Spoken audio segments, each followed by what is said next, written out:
Gonzalez, the shortstop for the Goldeyes.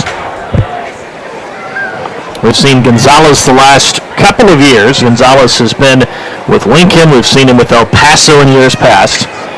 Shortstop with a line drive. Left center field's going to be trouble into the gap. Good coverage by Massey, holding Gonzalez to a long single. So it's a one-out single by Michael Gonzalez. And that's the first base runner aboard for Winnipeg.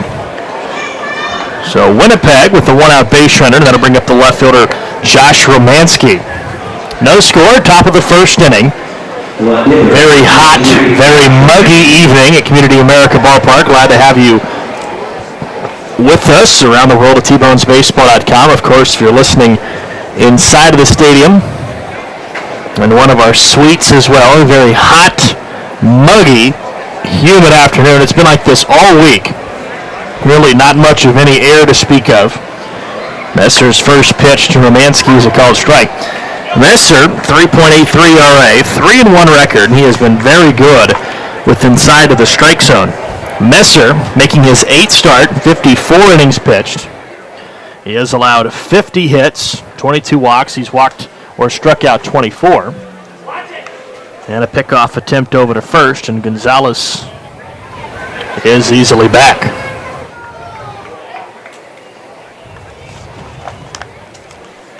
Runner at first, one out. Double play depth up the middle. Another snap through to first, and almost getting Michael Gonzalez. The tag a little bit late by Blackwood. Third baseman Mojica way in on the infield grass, as to expect Romanski to possibly put down a slash bunt to the third base side.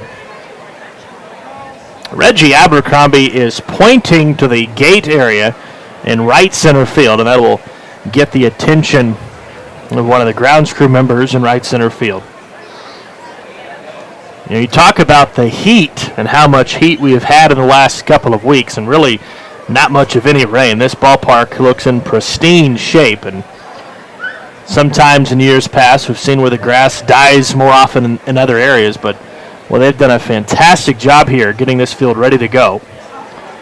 Fastball a little bit low, and the count's even 1-1 strike.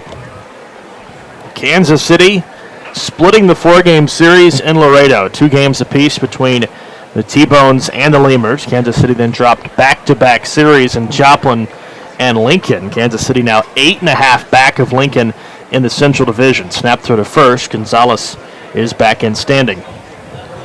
So a losing road trip, but a very, very tight road trip. Kansas City lost a couple of games late. Most notably, they lost the series in Joplin on a walk-off home run that went into extra innings. Runner goes, 1-1 pitch in the dirt. Swingle has no chance of a throw, and it's a stolen base for Gonzalez. He is dangerous on the base pass. That is what he is known for, is the ability to steal bases, and Gonzalez, this season anyway, picks up stolen base number 19. He is 19 of 21, so talk about stolen bases and how big of a threat he is. That takes away a double play opportunity. Now the 2-1 pitch, and just barely caught the outside corner. Fastball at 85, and the count evens up. 2 balls, 2 strikes. Game 1 of a 3-game series between the Goldeyes and Kansas City. T-Bones will continue this long homestand. It'll be on Monday as well against Gary as they come in for 3. Runner takes off to third. It's a ground ball to first. Blackwood has it. Gonzalez will stop at third base. Kansas City does get the out on the 3-1 putout. Gonzalez moves up 90 feet, but most notably now 2 outs in the inning. So a good job of making a perfect pitch. Romanski just grounding it right to the right side. Blackwood fielding it in a nice big hop, and 2 outs in the opening frame. Now a dangerous hitter in the likes of Reggie Abercrombie. Last year, just an abysmal year. Really didn't have much power, didn't really have much of an average. But this year, 286, 12 home runs. He has been a big-time threat in the American Association, and of course, former Major League time. He is a pro, a veteran hitter, a veteran presence in this lineup, and Rick Forney is happy to have him back another year. A blast to deep left center field, and no doubt about it, Jared Messer has given up 2 runs in the first inning. as Abercrombie connects on home run number 13. A 1-0 missed fastball on the inside part of the plate. And Abercrombie, who had a bad year last year, is off to a phenomenal year here in 2016. And just like that, Kansas City is down 2-0 and not even through the top of the first inning. So a one-out single and a two-out home run has given the Goldeyes the early lead. Kansas City 8.5 back in the Central, and a lot of those issues have been really right now at this point on the pitching side. Team ERA of a 4.81. That is a collective team ERA. But the bullpen really has struggled mightily, to put it kind of mildly, over the last couple of weeks. David Rome will now step in, 341 hitter, and the count even 1-1 strike. Messer, who typically does work fast, back to the windup and throws a strike on the outside corner, so 1-2. Messer trying to get out of the first inning. Couple of hits, a two-run home run by Abercrombie has given the Goldeyes the lead. The 1-2 pitch got him swinging, and the inning is over, but damage done in the first inning. 5 to the plate, a two-run home run, and after half of an inning, the Goldeyes with a 2-0 lead. Back after this on the T-Bones Broadcasting Network. It's always good to know that great doctors are close by. In fact, the great doctors of Providence Medical Center are right down the street from the ballpark at 89th and Parallel. Count on Providence when you need 24/7 emergency services, an accredited chest pain center, or specialized orthopedic and sports medicine services. Providence Medical Center is proud to be the official healthcare partner of the T-Bones. Learn more at providencekc.com. At Community America, we're redefining wealth. It's time to focus on what really fills our lives with meaning. The experiences and relationships that define who we are and what we value. At Community America, what matters to you matters to us. Because when you have financial peace of mind, you can live life to the fullest. Make today wealthy.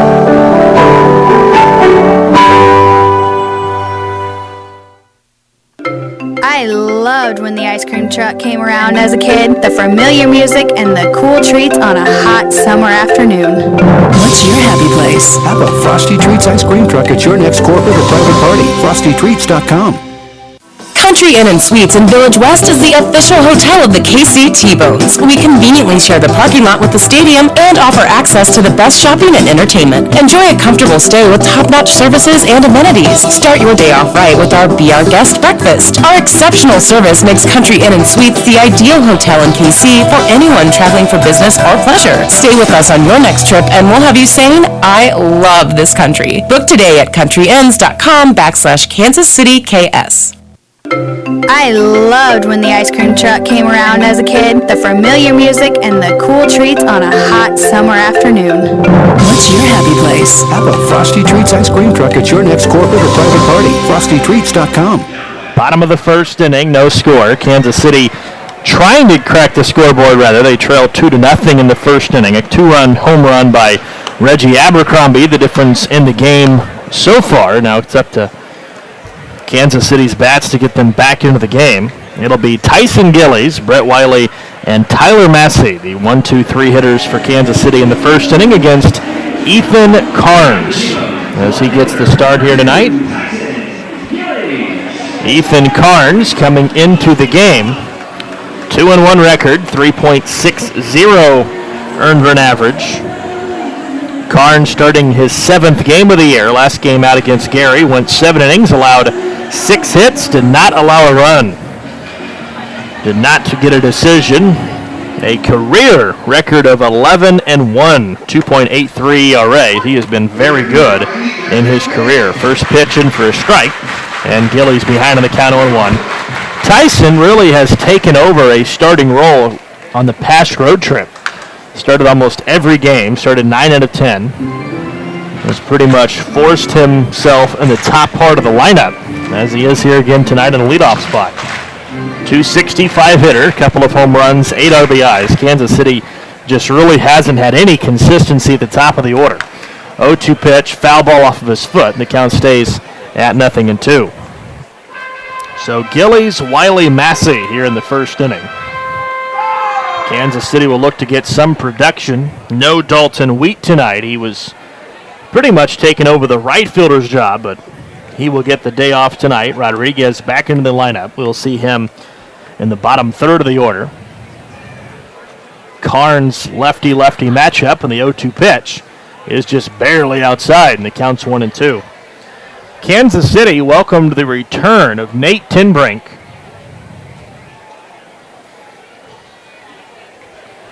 In the series against Lincoln, this pitch is in the dirt, and the count is 2-2. Kansas City has done a lot of things shuffling this roster, trying to get guys in and healthy. Jimmy Mojica rejoins the team for the series. 2-2 pitch, pulled foul, and the count stays 2-2. So a good at bat here by Tyson Goldeyes in the first inning. A 2-out, 2-run home run on a 1-0 pitch by Reggie Abercrombie is the difference of the game. His 13th home run of the season. It was a big one. A no-doubt shot over 380 feet to left center field. Now how will Kansas City respond against a very good starting pitcher? Good curveball, but missed inside. Full count 3-2. One of the hottest hitters in the entire league awaits on deck, and Brett Wiley. He has just been absolutely on fire at the plate, and Kansas City moving him to the 2 spot. 3-2 pitch, hit pretty well, right center field, but playable. Abercrombie drifting back makes the catch, and the first out has been recorded. So 1 up, 1 down, and that will indeed bring up the second baseman, Brett Wiley. Wiley, best hitter when it talks about batting average on the team. He has been the most consistent hitter all year for Kansas City, batting .333, 5 home runs, 30 RBIs. And he has done all of that damage, 95% of that, in the bottom third of the order.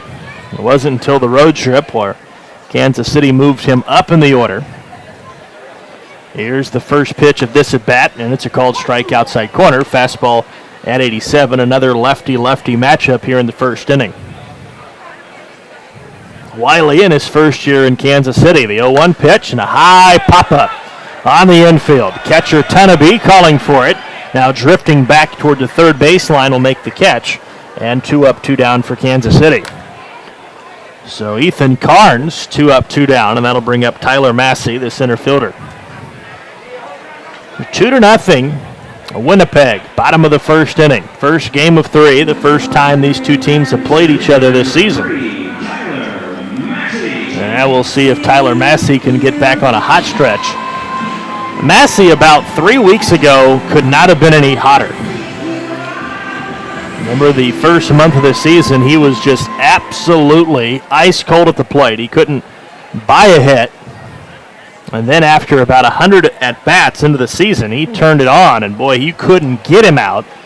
Now kind of hot and cold. When he's hot, hard to get out. When he's cold, just barely missing his pitches, but kind of an off and on road trip for Tyler. Here's the 1-0 pitch, and a little bit low, 2-0. Interesting, Kansas City batting back-to-back-to-back lefties against the lefty in this batting order. So 3 straight left-handers against the lefty Carnes, who has had a lot of success against lefties. 2-0 pitch, high pop-up, shallow left field. Romanski coming in, looking up, makes the catch, and the inning is over. Kansas City goes down in order, 1-2-3 in the first, as we head to the second. 2-0 Goldeyes on the T-Bones Broadcasting Network. No matter how large or small your digging project may be, no matter how urban or rural, you must always call 811 before any digging project. 811 is our national one-call number, alerting your local utility companies to come out and mark any lines they have near your dig site. So before you do this or this, make sure you do this. For digging projects big or small, make the call to 811, brought to you by Common Ground Alliance. It's always good to know that great doctors are close by. In fact, the great doctors of Providence Medical Center are right down the street from the ballpark at 89th and Parallel. Count on Providence when you need 24/7 emergency services, an accredited chest pain center, or specialized orthopedic and sports medicine services. Providence Medical Center is proud to be the official healthcare partner. Learn more at providencekc.com. No matter how large or small your digging project may be, no matter how urban or rural, you must always call 811 before any digging project. 811 is our national one-call number, alerting your local utility companies to come out and mark any lines they have near your dig site. So before you do this, make sure you do this. For digging projects big or small, make the call to 811, brought to you by Common Ground Alliance. It's always good to know that great doctors are close by. In fact, the great doctors of Providence Medical Center are right down the street from the ballpark at 89th and Parallel. Count on Providence when you need 24/7 emergency services, an accredited chest pain center, or specialized orthopedic and sports medicine services. Providence Medical Center is proud to be the official healthcare partner of the TBONES. Learn more at providencekc.com. Yeah, the first pitch of the second inning, a little looping base hit by the first baseman, Jacob Rogers. And the third hit of the game for the Goldeyes. So 3 hits for Winnipeg. First pitch of the second inning, a little blooping base hit into left field. So 1 on, nobody out. And then to bring up the second baseman, Cassio Grider. Messer did not make the road trip to Lincoln. He is looking to get back into the win column. Kansas City has lost 2 consecutive games. Here's a foul ball to the right side. And the count is 0-1.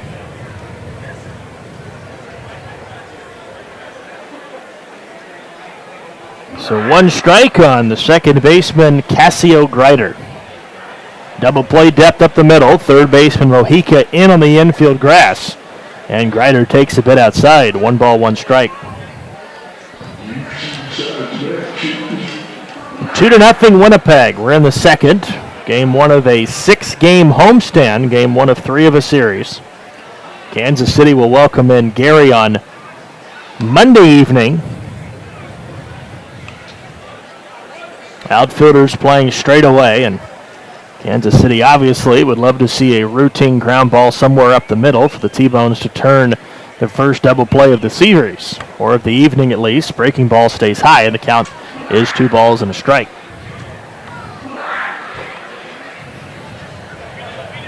Vladimir Frias way off the bag at second base. He's playing the hole at short. Second baseman Wiley is in perfect depth for double play. Fly ball to center, playable for Massey, and he'll come in a couple of steps, make the catch, and the first out is made here in inning number 2. That will bring up the third baseman, Wes Darville. Rick Forney, the skipper for the Goldeyes. He is in his 11th season with Winnipeg, and that's been one of the things when you talk about Winnipeg year in and year out. They have found a skipper there that they have a lot of continuity with, a guy who's been there for a long, long time. And year in and year out, you think of Winnipeg and a good model organization. A team that right there is always in the thick of things when it talks about a postseason race. This year, 6 games above 500. 1-0 pitch, ripped into right field. On the run is Rodriguez. He's not going to get there. It's going to fall in front of him for a hit. Throw goes to second, and first to third goes Rogers. So 4 hits already for Winnipeg. And the third baseman, Darville, has his first hit of the series. And now runners are on the corners. 1 out for the second with the catcher, Carlton Tunneby. So here come the Goldeyes again in the very next inning. A 2-out, 2-run home run in the first inning, and now 2 hits again in the second frame. And they are threatening for their 3rd run of the night. So Carlton Tunneby batting .247, couple of home runs, 21 RBIs. This is a team in Winnipeg that can definitely hit the ball well, but also a team that has pitched very, very well since the very beginning. A team that is batting .279 as a team.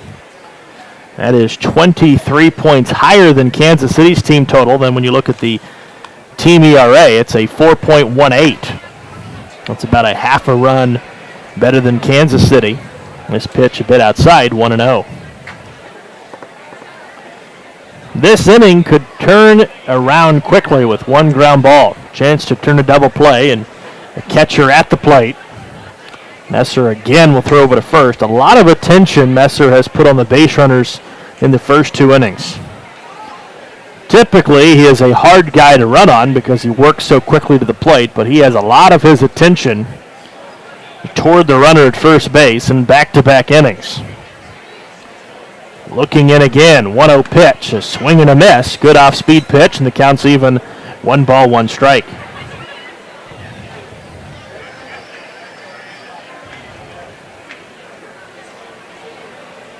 So Carlton Tunneby is at the plate. Tunneby, 6 foot, 195-pounder from Hawaii. Another throw over to first. So Messer really fearing that Wes Darvel is a potential stolen base threat. Goldeyes have stolen 86 bases coming into this game. Darvel, out of those 86, has been 10 for 10. Ground ball to second. Out at second. No play to first. It's an RBI ground out. So 3-0 is the lead for the Goldeyes. Darvel grounds out on a fielder's choice that goes 4-6, but he does pick up the RBI. Darvel out at second base and Tunneby safe at first. And back-to-back innings, the Goldeyes continue to add to their lead. So now 3-0 Winnipeg. And already to the top of the order is Adam Heisler. So 3 runs all earned on 4 hits against Messer here tonight. And once again, talking about the matchup, very difficult left-handed starting pitcher that Kansas City's offense will have to hit. Now you're looking at they will have to score at least 4 runs to have an opportunity to win a game here tonight. Messer trying to get back on track. He's thrown 28 pitches through an inning and 2/3. Heisler back up there, batting left-handed. The 1-0 pitch is roped into right field. Another hit. It's going to fall in front of Rodriguez. Stopping at second base is Tunneby, but they are all over Jared Messer here tonight. 5 hits already, not through 2 innings. And a lot of 2-out hits. That is another big 2-out hit. Of course, the Reggie Abercrombie 2-run home run in the first inning came with 2 outs on a 1-0 pitch. So 3 runs on 5 hits, no errors for the Goldeyes, and up comes a dangerous, speedy hitter, Michael Gonzalez, already 1 for 1 with a run scored. He's stolen his 19th base of the season just an inning ago. First pitch on the way, and a high fastball for a strike at 88. And Messer gets ahead, 0-1. Kansas City's next off day will be on Monday, August 1st. Check that. It'll be on the 28th of this month. Fly ball into center field. Caught. We're going to fall in front of Massey. The throw to home is not in time, and now Swingle just throws the ball out of his glove. And everybody else will move up. So another hit. 6 hits in the game. It's already 4-0 Winnipeg. And then an E2 perhaps will be charged on Swingle as he just kind of tried to swipe tag with nobody at the plate, and then by swiping and losing control of the baseball, it went flying down the third base line, and everybody moved up 90 feet. So Gonzalez, an RBI single, then he will wind up going to second. Adam Heisler will go all the way to third, and Tunneby does come in to score. So 4-0 already for the Goldeyes, and hit after hit after hit. Messer is not hitting his spot, so he's not fooling Winnipeg here in the early beginning.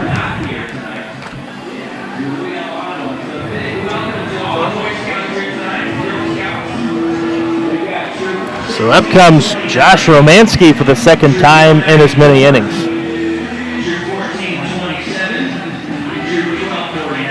Not at all the start that Messer nor Kansas City wanted to see after kind of what happened last night with the bullpen, kind of imploding late last night after a decent start. And now tonight, Messer kind of unraveling here in the first 2 innings against a very good team in Winnipeg who comes in 6 games above 500 and right in the thick of things for a wild card race.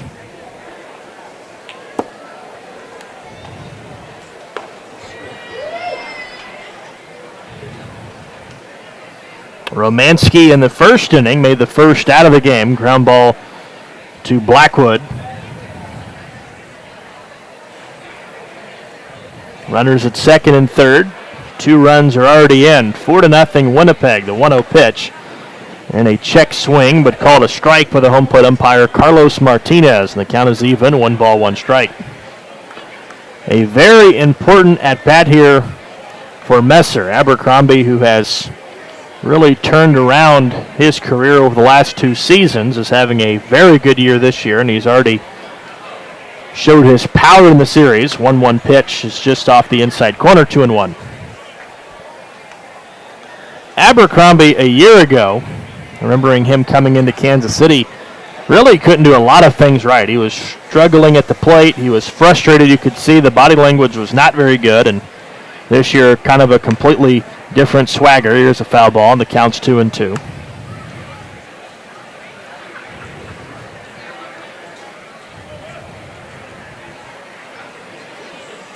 So back-to-back 2-run innings for the Goldeyes to begin this series, and Messer trying to get the third out of the second.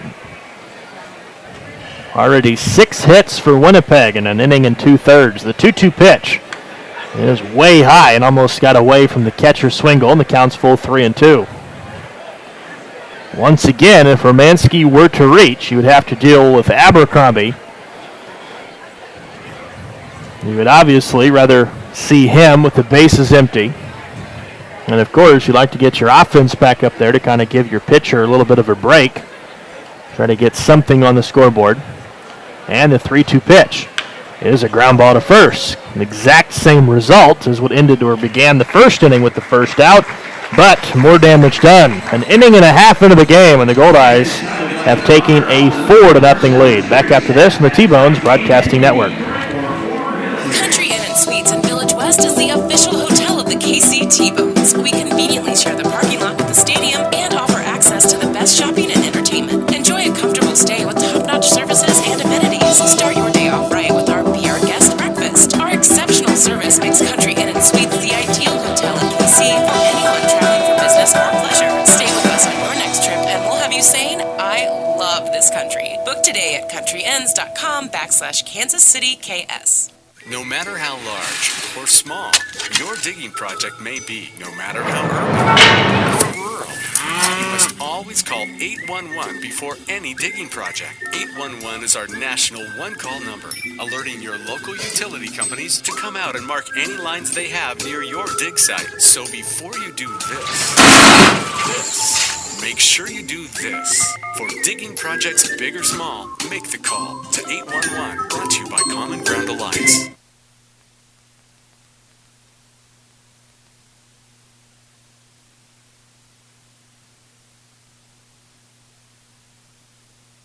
Country Inn & Suites in Village West is the official hotel of the KC T-Bones. We conveniently share the parking lot with the stadium and offer access to the best shopping and entertainment. Enjoy a comfortable stay with top-notch services and amenities. Start your day off right with our Be Our Guest breakfast. Our exceptional service makes Country Inn & Suites the ideal hotel in KC for anyone traveling for business or pleasure. Stay with us on your next trip and we'll have you saying, I love this country. Book today at countryends.com/Kansas City KS. No matter how large or small your digging project may be, no matter how urban or rural, you must always call 811 before any digging project. 811 is our national one-call number, alerting your local utility companies to come out and mark any lines they have near your dig site. So before you do this, make sure you do this. For digging projects big or small, make the call to 811, brought to you by Common Ground Alliance.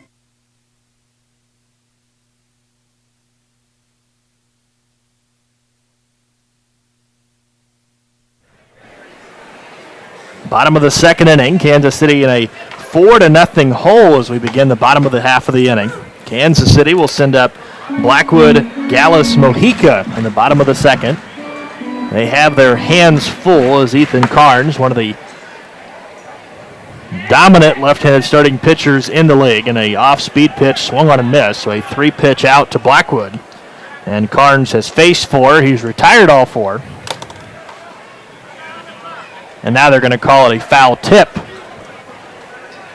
Blackwood had already started walking back toward the dugout, and then home plate umpire Martinez was saying something toward the Goldeyes dugout, so kind of a late call by the home plate umpire, so Blackwood will stay at the plate.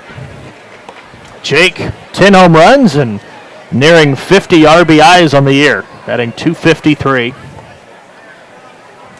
Back in his second stint with Kansas City, back-to-back years here with John Massarelli.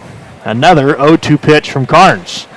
That time, the fastball just barely missed the outside corner, and the count is 1-2 Kansas City coming into tonight, batting .256 as a team, 509 hits. 45 home runs as a team now. Here's the 1-2 pitch, and a big swing and a miss on another off speed, and the result somewhat of the same of what it looked like was going to be a strikeout 2 pitches ago. It still is the first strikeout of the night by Ethan Carnes. So now up comes the number 5 hitter, Anthony Gallus, and his first official at bat of the evening. Lefty versus the right-hander. And a blast into deep center field. Back goes Abercrombie to the warning track to the wall, and he reaches up and hauls it in. So Reggie Abercrombie kind of turning on the afterburners just a little bit and making the catch for out number 2. So Gallus put a lot into it, but Abercrombie with a good initial reaction off of the bat, able to track it down all the way to the wall. So 2 up, 2 down, and that'll bring up the third baseman, Jimmy Mojica.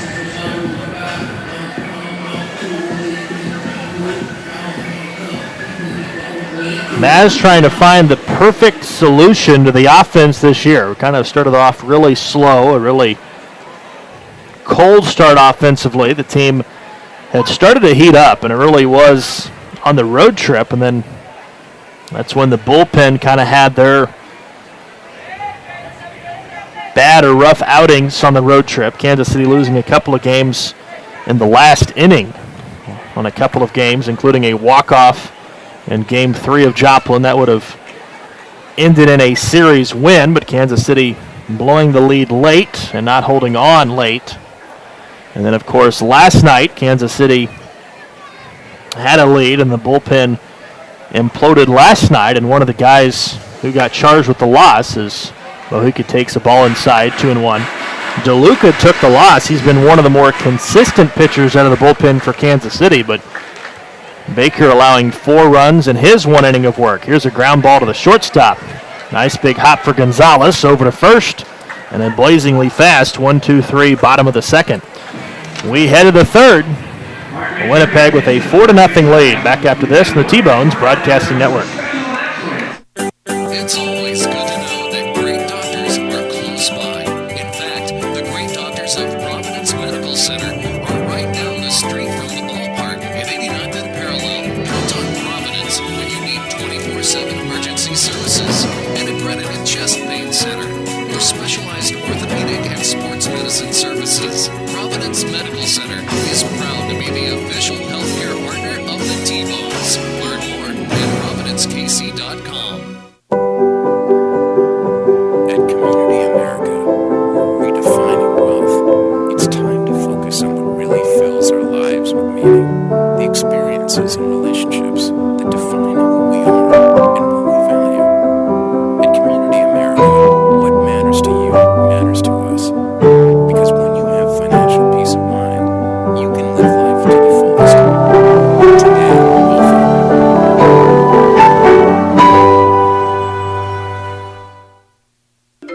I loved when the ice cream truck came around as a kid, the familiar music and the cool treats on a hot summer afternoon. It's your happy place.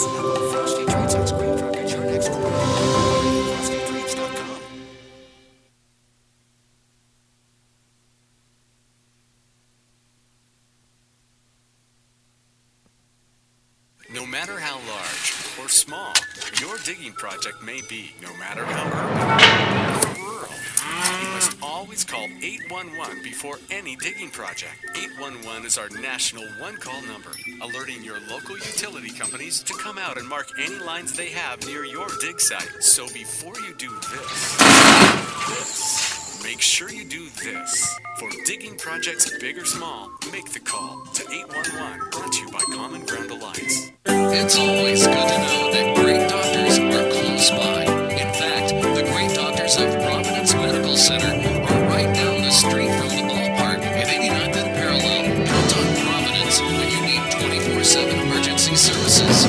An accredited chest pain center for specialized orthopedic and sports medicine services. Providence Medical Center is proud to be the official healthcare partner of the TBONES. Learn more at providencekc.com.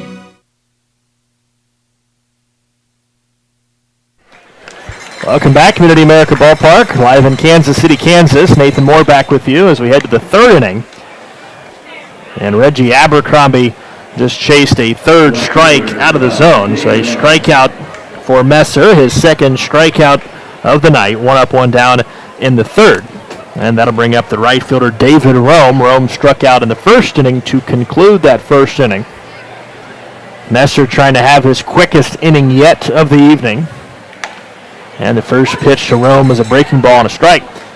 Messer allowed a 2-out, 2-run home run to Abercrombie in the first inning, and then a couple of RBI singles, or an RBI ground out and an RBI single in the second. So 4 runs on 6 hits for Winnipeg, and a team that looks like they're starting to hit their stride, at least here of late they have been. Here's the 1-1 pitch. Breaking ball missed a bit inside, 2-1. And this is something of what Winnipeg has done the last couple of years. Last year, kind of a really good start and kind of a cold second half. Here's a high fly ball to center. Easy play for Massey. He'll put it away, and very quickly, 2 up, 2 down in inning number 3. So the first baseman, Jacob Rogers, will come up. Rogers 1 for 1. Single to lead off the second. Came around to score the third run of the game. Winnipeg has changed a couple of their players from a year ago. And obviously last year, one of the more threatening hitters against Kansas City was Casey Harther. Now, he was one of the best hitters in the entire league. He was almost unhittable to get out. He was at first base last year. They replaced him with Jacob Rogers. He has had a decent season, 274 average, 8 home runs, 34 or 35 RBIs now. 1-1 pitch, just barely missed his foot, and it counts 2 balls and a strike. Messer with that good tempo again, so even though he's given up 4 runs early, he is staying on the attack. Has been aggressive. Here's the 2-1 pitch. And a fastball that just barely missed the inside corner. 3 balls and a strike. Messer, a couple of strikeouts. He hasn't walked anybody. This is the first time he has fallen behind in a 3-ball count. Now the 3-1 pitch. And just barely missed inside ball 4. So that is his first official walk of the night. And Rogers has been on base back-to-back innings.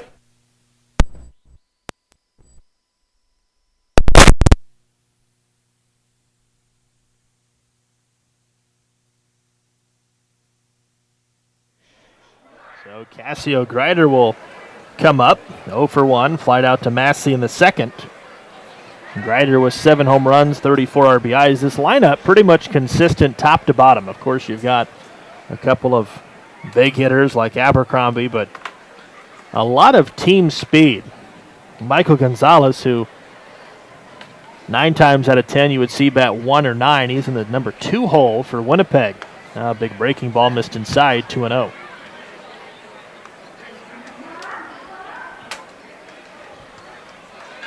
Looking for the final out of the third inning. Kansas City would like to start this homestand off with a win. They will need at least 5 runs to do it. Sinking fly ball to center. Massey's not going to get there. Another hit. 7 hits already for the Goldeyes, and the first hit of the night for Cassio Grider. So That third out has been absolutely difficult for Messer to get. A two-run home run with 2 outs in the first inning. A couple of 2-out hits in the second that led to a run, and now back-to-back 2-out base runners in the third inning. So this third out in each of the first 3 innings has been extremely difficult to get for Messer, and now he is up to 52 pitches and still looking for the third out of the third inning.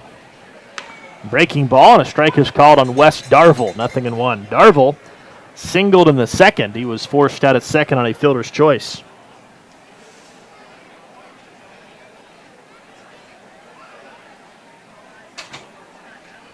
Looking for that final out. Here's the 0-1 pitch. And it one hops in front of the catcher. Good block by Swingle. 1 ball, 1 strike.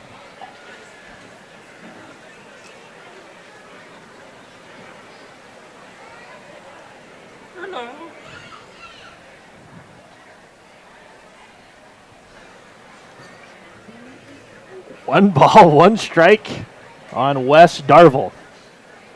And Messer's pitch is a strike on the outside corner. Good fastball at 87. The count is 1 ball, 2 strikes.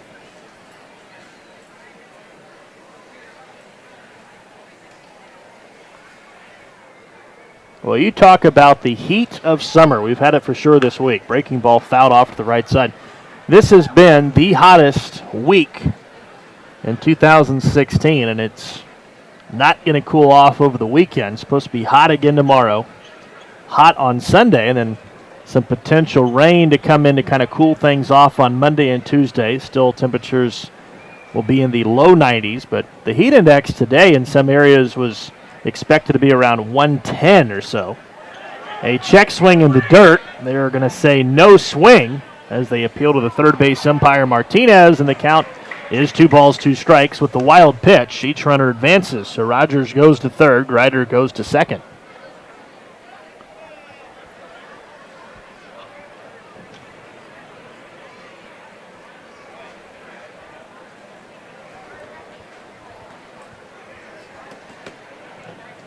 One ball or 2 balls, 2 strikes. A fly ball foul again. So a very, very good battle between Darvel and Messer. And once again, an opportunity for the Goldeyes with yet another hit. They could drive in 2 more runs. Already 4-0 lead for Winnipeg. 2 in the first, 2 in the second. Kansas City has not had a base runner yet. Another 2-2 pitch. Breaking ball and another foul ball just straight back, and the count stays 2-2. This has been a year that the injuries have really ravaged Kansas City, not nearly as much as it was 4 years ago when pretty much every single starter at one point or another was on the disabled list. It hasn't even been close to that year, but this year Kansas City has been without Sean Fernie, one of their best starting pitchers for a long time, as this pitch somehow does not hit Darvel. Full count 3-2. Nate Tinbrink has been healthy then unhealthy, and most of the time he has been unhealthy. He's had some nagging injuries. Cole Leonida was banged up early. Robbie Kuzdel was banged up early. A lot of the starters missing a lot of time. 3-2 pitch up the middle. Frias ranges behind the bag and will throw to first in time, and the inning is over. So a nice defensive play by Vladimir Frias. Goldeyes get a couple of base runners, but no runs in the third. We head to the bottom of the third inning. A 4-0 lead for the Goldeyes and the T-Bones Broadcasting Network. It's always good to know that great doctors are close by.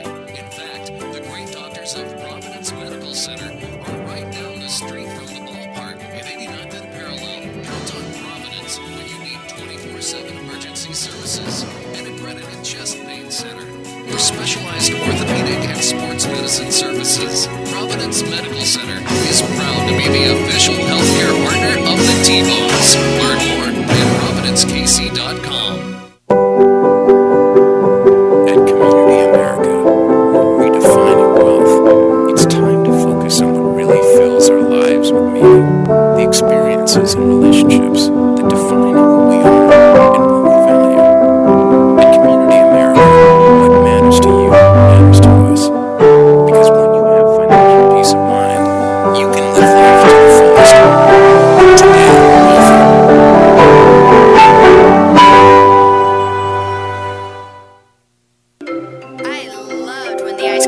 came around as a kid, the familiar music and the cool treats on a hot summer afternoon. Frosty Treats ice cream truck at your next FrostyTreats.com. It's always good to know that great doctors are close by. In fact, the great doctors of Providence Medical Center are right down the street from the ballpark at 89th and Parallel. Count on Providence when you need 24/7 emergency services. An accredited chest pain center or specialized orthopedic and sports medicine services. Providence Medical Center is proud to be the official healthcare partner of the T-Bones. Learn more at ProvidenceKC.com. At Community America, we're redefining wealth. It's time to focus on what really fills our lives with meaning, the experiences and relationships that define who we are and what we value. At Community America, what matters to you matters to us. Because when you have financial peace of mind, you can live life to the fullest.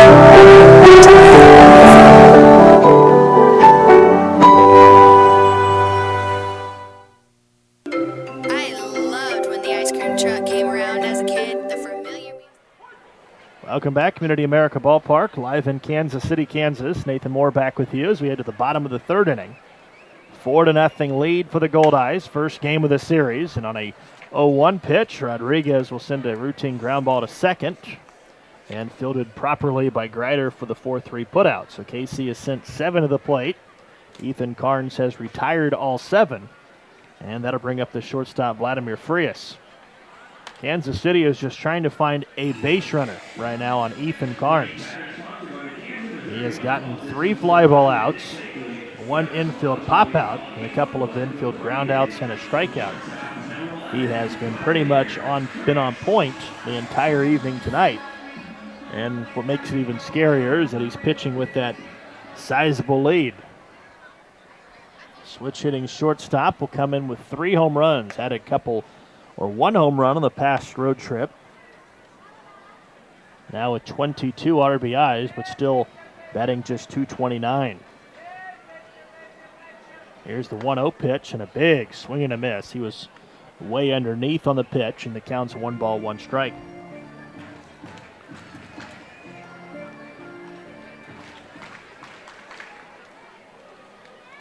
Four to nothing Goldeyes in the first game of a 3-game series. The first time these two teams have met this year outside of the exhibition season. Big swing and a miss, and the count's 1 ball, 2 strikes.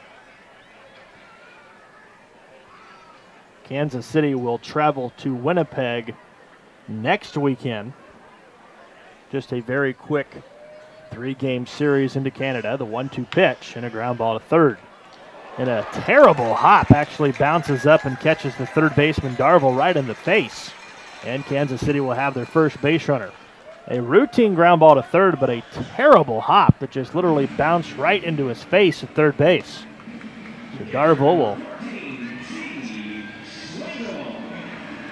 kind of walk around a little bit at third base. Kansas City will take their first base runner of the night, and that'll bring up the catcher, Steve Swingle. They will rule that a hit, so Kansas City has their first base hit of the night.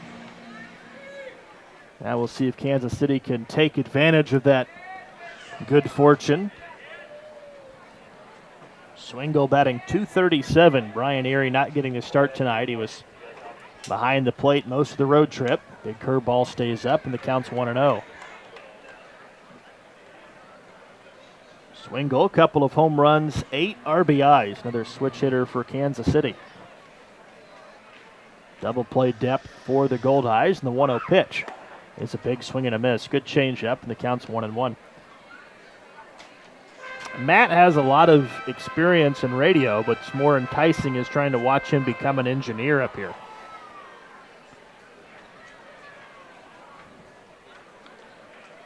One ball, 1 strike. Steve Swingle trying to get a second hit for Kansas City, and a pickoff attempt over to first is not in time.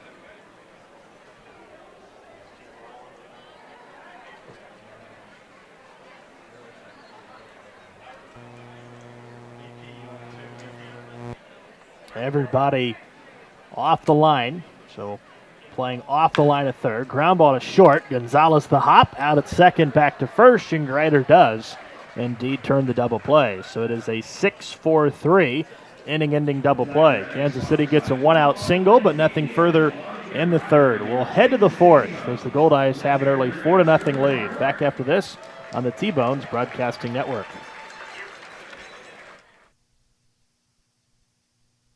In fact, the great doctors of Providence Medical Center are right down the street from the ballpark at 89th and Parallel. Count on Providence when you need 24/7 emergency services, an accredited chest pain center, or specialized orthopedic and sports medicine services. Providence Medical Center is proud to be the official healthcare partner of the T-Bones. Learn more at providencekc.com. At Community America, we're redefining wealth. It's time to focus on what really fills our lives with meaning, the experiences and relationships that define who we are and what we value. At Community America, what matters to you matters to us. Because when you have financial peace of mind, you can live life to the fullest. Today,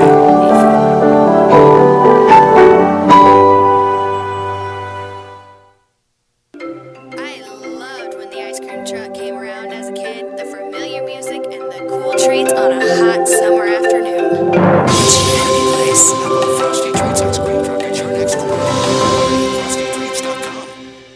Country Inn and Suites in Village West is the official hotel of the KC T-Bones. We conveniently share the parking lot with the stadium and offer access to the best shopping and entertainment. Enjoy a comfortable stay with top-notch services and amenities. Start your day off right with our Be Our Guest breakfast. Our exceptional service makes Country Inn and Suites the ideal hotel in KC for anyone traveling for business or pleasure. Stay with us on your next trip and we'll have you saying, I love this country. Book today at countryends.com/Kansas City KS.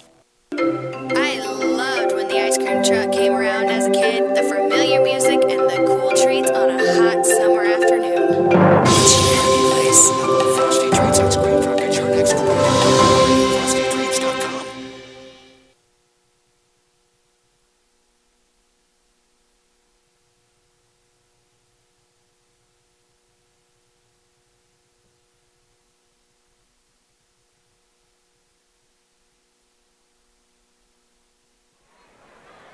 We head to the fourth inning.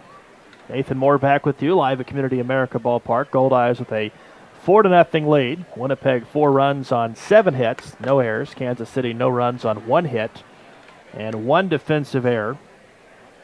It'll be the 9-1-2 batters, Teneby, Heisler, and Gonzalez against Messer here in inning number 4. Big swing and a miss. Good off-speed pitch, and the count's 2 balls, 2 strikes. 2 runs in the first inning, 2 runs in the second inning for the Goldeyes. Messer with a scoreless third. Kansas City with just 1 base runner in 3 innings. 2-2 pitch and a high pop-up that'll reach foul territory on the right side. And the count is still 2 balls, 2 strikes. Teneby batting .245. Couple of home runs, 22 RBIs. And the 2-2 pitch again. A little ground ball heading up the middle. Wiley fields behind the bag at second. Low throw, but a good stretch by Blackwood for the first out of the 4th inning. So a good start for Messer and Kansas City in the 4th. 1 up, 1 down, or bring up the designated hitter Heisler, who's 1 for 2. The designated hitter, number 8, Adam Heisler. Adam Heisler, one of the more polished, I guess would be the word I would use, and overall offensive numbers for the Goldeyes. Batting well over 300. Some pop in the bat, but not known for his power. Takes a curveball for a strike, and the count's 0-1. Heisler, 5'11", 190 pounds from Mobile, Alabama, and he still lives there with the Goldeyes last year. Big swing and a miss on a breaking ball. The count's 0-2.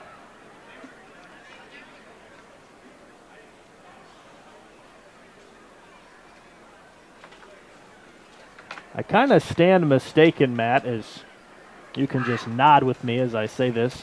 Big swing and a miss by Heisler. That's strikeout number 3 for Messer. 2 up, 2 down to the 4th. But every time that you have Winnipeg that comes in, or in Major League Baseball, if the Blue Jays come in, you always have the "Oh Canada" national anthem, as we have our national anthem. And I kind of made a comment earlier because I didn't have enough time, I guess, to completely look at the roster, but I kind of made a comment that we're playing "Oh Canada."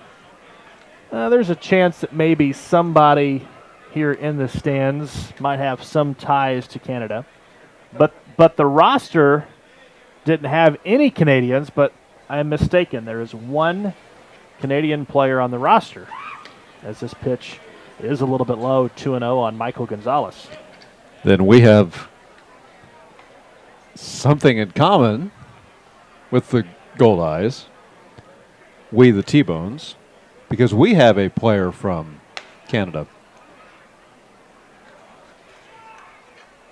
You haven't studied it enough? Oh, yeah, there it is. Mr. Gillies. That's right. You're starting left fielder tonight. 3-0 pitch, misses a bit outside. Not the guy you want to walk is Gonzalez because he's got a lot of speed. He's already stolen a base tonight. Now he's 2 for 2 and a walk. Now you have Josh Romansky who comes up. And I want to say at some point in Gillies' career, and we'll dig this out soon, but at some point early in his baseball career, pre-professional, I believe, he was on the Canadian, one of the junior national team.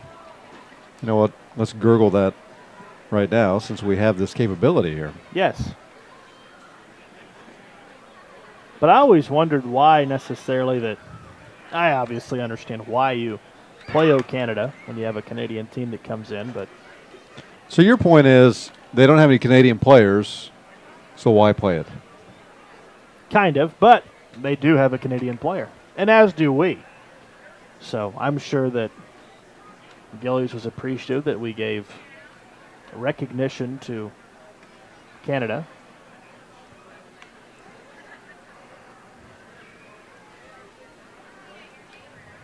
I don't have any bad blood against Canada, though, Matt.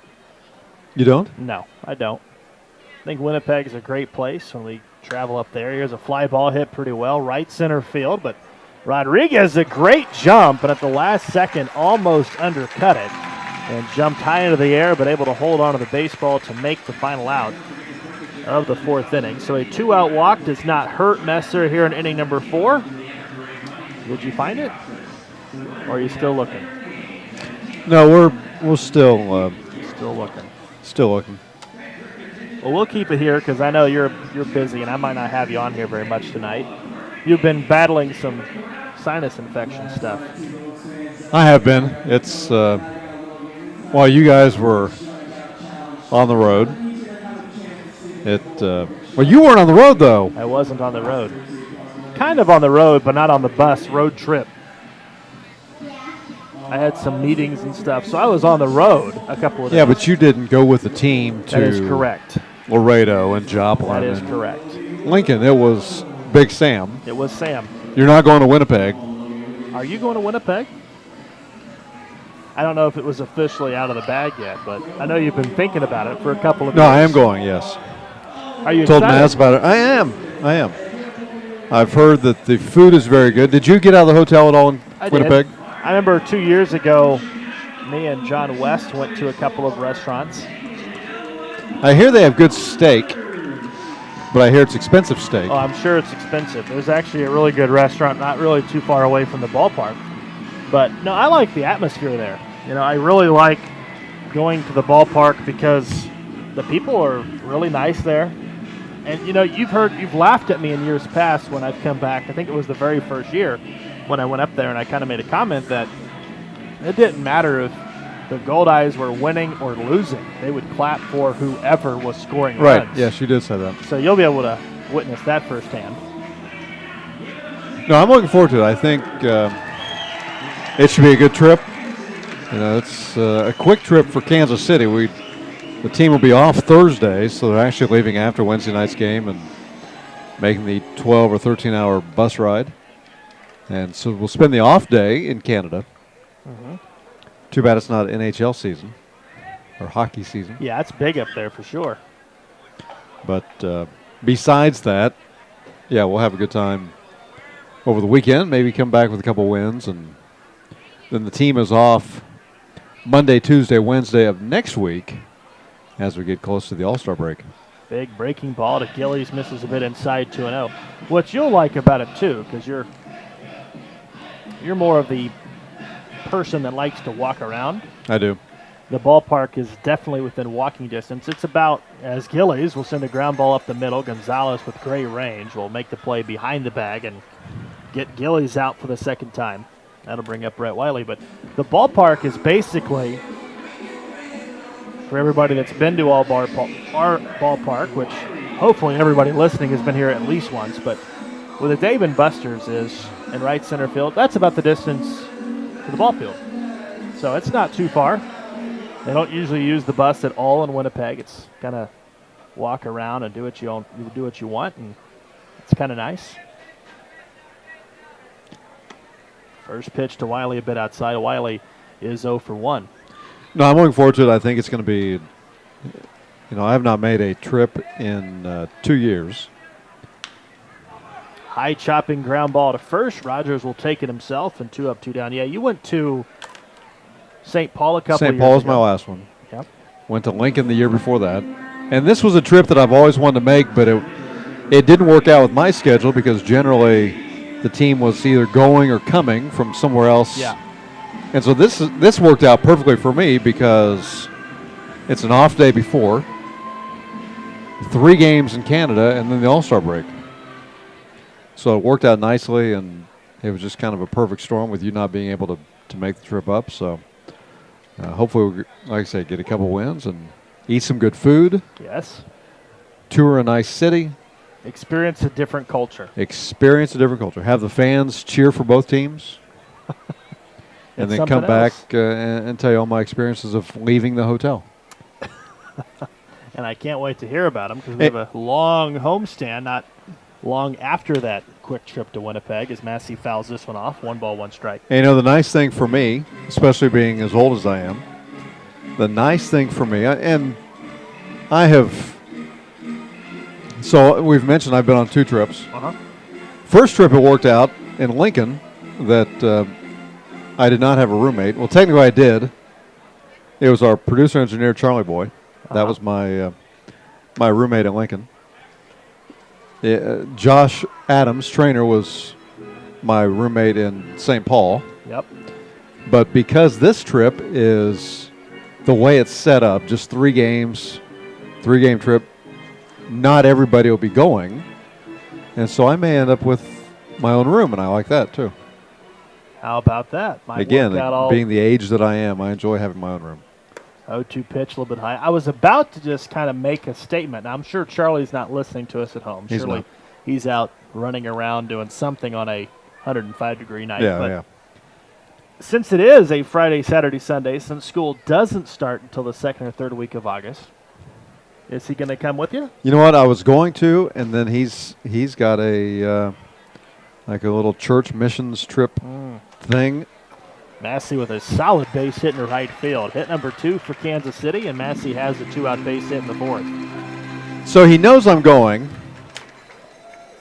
and he knows that it's the same time he's going to be at this other thing. But, yes, I did tell my wife I was disappointed when I saw the schedule because he would have enjoyed going, and he actually has a passport, so we could have used it. But so he's already committed to the church thing where you can't really get out of it. Yep.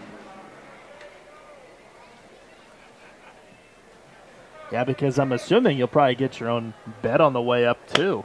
I mean, it would have worked out perfectly. So you know what? I didn't when we went to St. Paul. I chose a seat. Now, granted, St. Paul is closer. Yes. St. Paul was only about 6 hours? Yep. 7 hours? Give or take. And the way that trip worked out, we went from here to St. Paul early one morning, played that night, and then the next city was Sioux City. Yeah, and I met you there. And I met you in Sioux City. Yep. And then I drove back. 0-1 pitch, called strike on the outside corner, 0-2. Yeah, it worked out pretty good first couple of years. I usually would only miss a series, and that was because of a wedding or family obligations. This year's just been a little bit crazier. Well, as an opposing broadcaster told me, Here is a wild pitch that bounced about 20 feet in front of the plate, so easily moving up to second is Massey, and the count's 1-2 on Blackwood. when Sioux City was here, and you ended up not being able to Dave make those games, Dave said he would come in every day and say, "Where's Denny Matthews?" Said Denny's not coming in today. Yep. He thinks you now have an easier schedule than Denny Matthews. I don't think that's fair. 1-2 pitch has barely got a piece of it. Blackwood stays alive 1-2. You know, it's funny because obviously you have a great relationship with Denny. I got to know Denny on a very lower scale compared to what you know Denny, but when I worked for the Royals in college, and you know, there was a couple of places that he just doesn't like to go to for whatever various reasons. And of course, now that he's been broadcasting for 50 years, that list is growing a bit more. Not that he doesn't necessarily like him, as Blackwood comes in with a base hit to right. Here comes Massey around third. They're going to test the arm of Rome in right, and Massey will slide in safely. It's now 4-1. Blackwood goes up to second on the throw.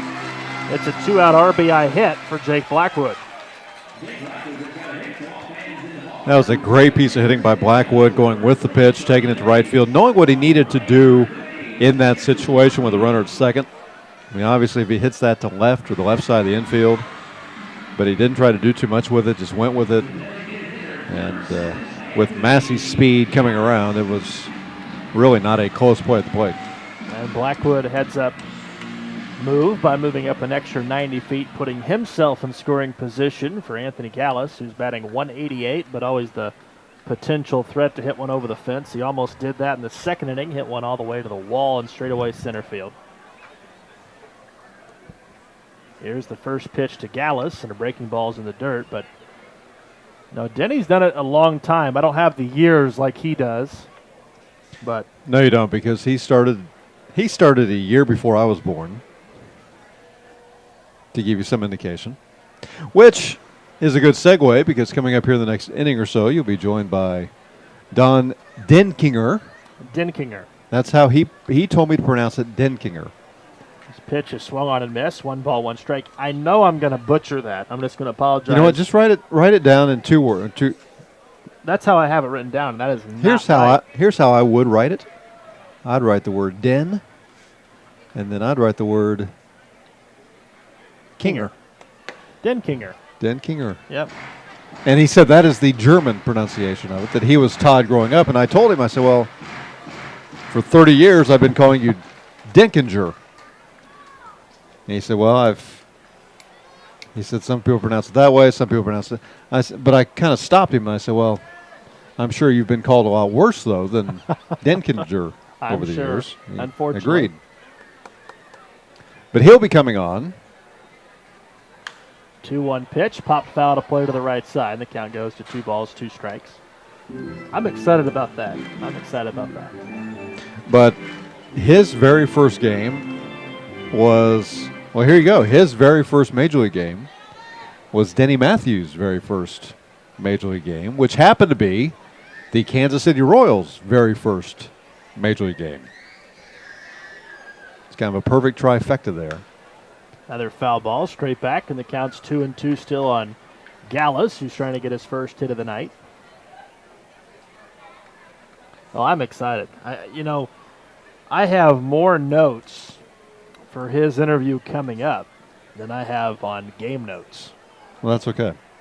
Now he will have some great stories, and so if you are listening now, you want to keep listening here for the remainder of the night. But yeah, you're going to hear some fun stories about Earl Weaver and Billy Martin and Whitey Herzog, and of course, I'm sure a little bit of 1985. But so a few things. He was actually an umpire in the 1980 World Series that featured the Kansas City Royals.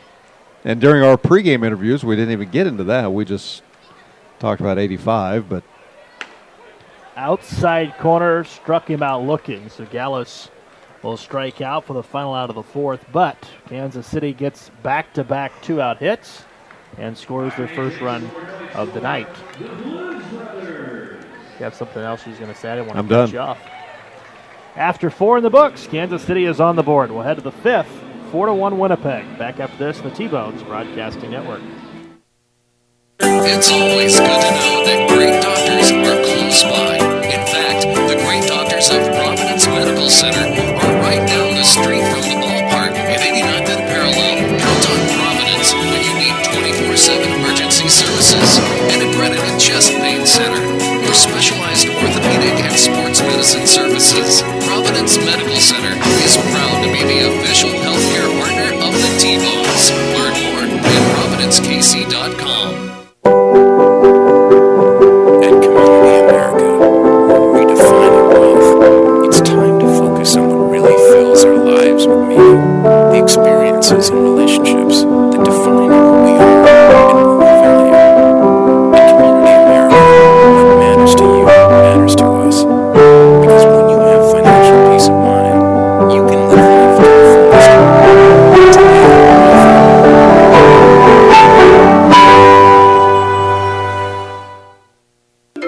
I loved when the ice cream truck came around as a kid, the familiar music and the cool treats on a hot summer afternoon. It's your happy place. Frosty Treats ice cream truck at your next corner. FrostyTreats.com. Country Inn and Suites in Village West is the official hotel of the KC T-Bones. We conveniently share the parking lot with the stadium and offer access to the best shopping and entertainment. Enjoy a comfortable stay with top-notch services and amenities. Start your day off right with our Be Our Guest breakfast. Our exceptional service makes Country Inn and Suites the ideal hotel in KC for anyone traveling for business or pleasure. Stay with us on your next trip and we'll have you saying, I love this country. Book today at countryends.com/Kansas City KS. I loved when the ice cream truck came around as a kid, the familiar music and the cool treats on a hot summer afternoon. It's your happy place. Frosty Treats ice cream truck at your next corner. FrostyTreats.com. Welcome back, Community America Ballpark, live in Kansas City, Kansas. And just as we return, Reggie Abercrombie will kind of jog into second base with a leadoff double. So Reggie Abercrombie, a couple of extra base hits here tonight, and a leadoff base runner for the right fielder David Rome. We were talking about it right before we went to break, but Don Dinkinger is in the booth with us now. Did I pronounce it right? I don't have any sound here, do I? How about now? You One. probably can't hear me very well, but I can hear you. Okay, good. That's all that counts. So first and foremost, we appreciate you stopping Hey, by. you're welcome. You're welcome. And I've got my whole sheet just full of little talking points. Oh, a lot of questions maybe. A couple probably good questions, but first, just so the audience will have a little bit of background, I guess, so to say. I know in the pregame interview with Matt on the field, you mentioned umpiring for 30 years. What was the most difficult time, I guess, over those 30 years in regards of being a umpire in Major League Baseball? Well, I think my first year was the toughest because no matter how much experience you have in AAA, AA, you know, getting started, it's the pressure that you put on yourself to be right all the time. And you work really hard to keep the standard up as far as you can possibly keep it. Fly ball to right. Rodriguez will put it away. Abercrombie will try to go to third, and he will slide in safely. So Rome does his job of moving up the base runner 90 feet. So I lived in Daytona for a couple of years, so I knew when you mentioned that you went to the umpiring school. Now it's the Harry Wendelstedt Yes, it umpiring is. school. Yeah, at that time it was Al Summers' school for professional baseball umpires, and then Harry Wendelstedt had it, and now he's passed away, and now I think Hunter, his son, is in charge of it.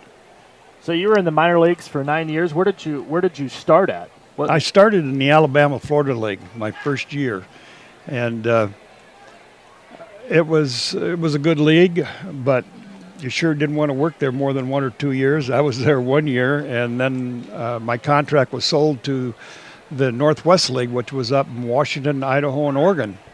And I was there for 2 years, and I was at the umpire school teaching at that time the next year, and this guy come running in, and he said, I'm from the International League, and I came here to hire Don Denkinger. And I thought, oh, that's not going to work because my contract was just picked up by the Texas League.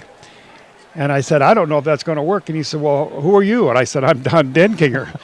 And he said, well, don't tell me that someone else picked up your contract. And I said, yeah, the Texas League did. And he said, oh, no. So anyway, he didn't. The Texas League did not release me. They let me go down and work 3 years in the Texas League, and it was the 3 longest years I think I've ever put in my life. But every year we got a new president, and they never wanted to give up their umpires because they, they knew that they had good officials, and that's a big part of their game. So anyway, after that, I did end up in the International League, and George Sisler was the president at that time. The guy that tried to buy my contract had retired, and George Sisler had it, and I was there for 2 years, and I told George Sisler that I was done. It was my last year. And he said, Don, he said, I think you're making a mistake. He said, they're going to expand next year, and, you got a chance as anybody of getting to the big leagues. And I said, well, I'll talk to my wife and make a decision, and I'll let you know. And after we discussed it, she said, you put 8 years in. Why would you give it up for 1 year? You get a chance of reaching your goals. So I went back for that 1 year, and my contract was picked up in September. And it isn't anything like it is now. Fly ball to center. Massey makes the catch, and very quickly, Messer has himself a scoreless 5th inning. We'll keep it here as we're talking with Don Denkinger, and we're talking about his umpiring career. And I think one of the questions I had, and obviously there's some coaches that, obviously if you follow baseball, you kind of know their tirades and all this and that. I'll ask about a couple of those, but one question that I have to ask just as a fan of baseball, you obviously got to see several of the greats that played and pitched and was an everyday player, but now I know that you umpired Nolan Ryan a couple times, I'm sure. So absolutely. I had a no-hitter that he threw. That was behind the plate. Let's take away Nolan. Outside of Nolan Ryan, who is the greatest player that you saw that you, I guess, can look back and say you're really glad you got to watch him? Pitcher? Anybody, whether it's a pitcher or a position player. A lot of people ask me who I thought the best baseball player was, and I think of all the baseball players, and believe me, they're so good. Right. I think that Reggie Jackson was probably the best for power, getting on base, running, arm. He could do it all. And I don't know if there was anybody in my mind that I could say that was better than he was. I mean, he did it all. And I mean, I've seen the Killebrews, and, I've seen a lot of the great Hall of Famers, but Reggie Jackson would be my number one choice. That's not a bad one at all. You talk about a guy who's obviously storied if you're a Yankees fan, and if you're a Royals fan, then... Yeah, I had that Bucky Dent home run game in Boston. I was chosen to go up there and officiate that game, and everything had to fall in just right in order for them to go to a tie, and they called the day before and said, don't work here in Kansas City, and then if Cleveland beats the Yankees and such, then go to Boston and work the playoff game. So it was one of those games that you never forget. It's the Bucky Dent home run game. And Bucky Dent didn't hit home runs, but he can't say he didn't hit one then. Absolutely. Yeah. Bottom of the 5th inning, 4-1 Winnipeg, as Jimmy Mojica will lead off the bottom of the 5th and takes a fastball high, 1 ball, 1 strike. What was now, of course, all the stadiums now keep changing. Every couple of years we have a new ballpark in Major League Baseball, but what was one place that you loved to work in? Was there one stadium that you just loved to work in? Yeah, I love to work in the Midwest. I love Minnesota. I love Milwaukee. I love Kansas City. Those teams in the Midwest, because I grew up in the Midwest, and it was like going home. Even if you weren't home, you just felt like you were. And they're, you know, if you want to know one stadium that's better and neater and different, then I'd probably go to Toronto and the Sky Dome. I mean, I'd like to meet the two guys that sat down and started figuring out, you know, how they were going to do it, you know, and they had that dome that just disappeared, didn't make one sound. You didn't even know it was moving. It was moving so slow. It took about 20 minutes. And those guys that invented that must have been drinking pretty heavy that night to come up with that masterpiece. 2 balls, 2 strikes on Mojica. Kansas City trails by 3, and a ground ball right to the third baseman. Darvill has it.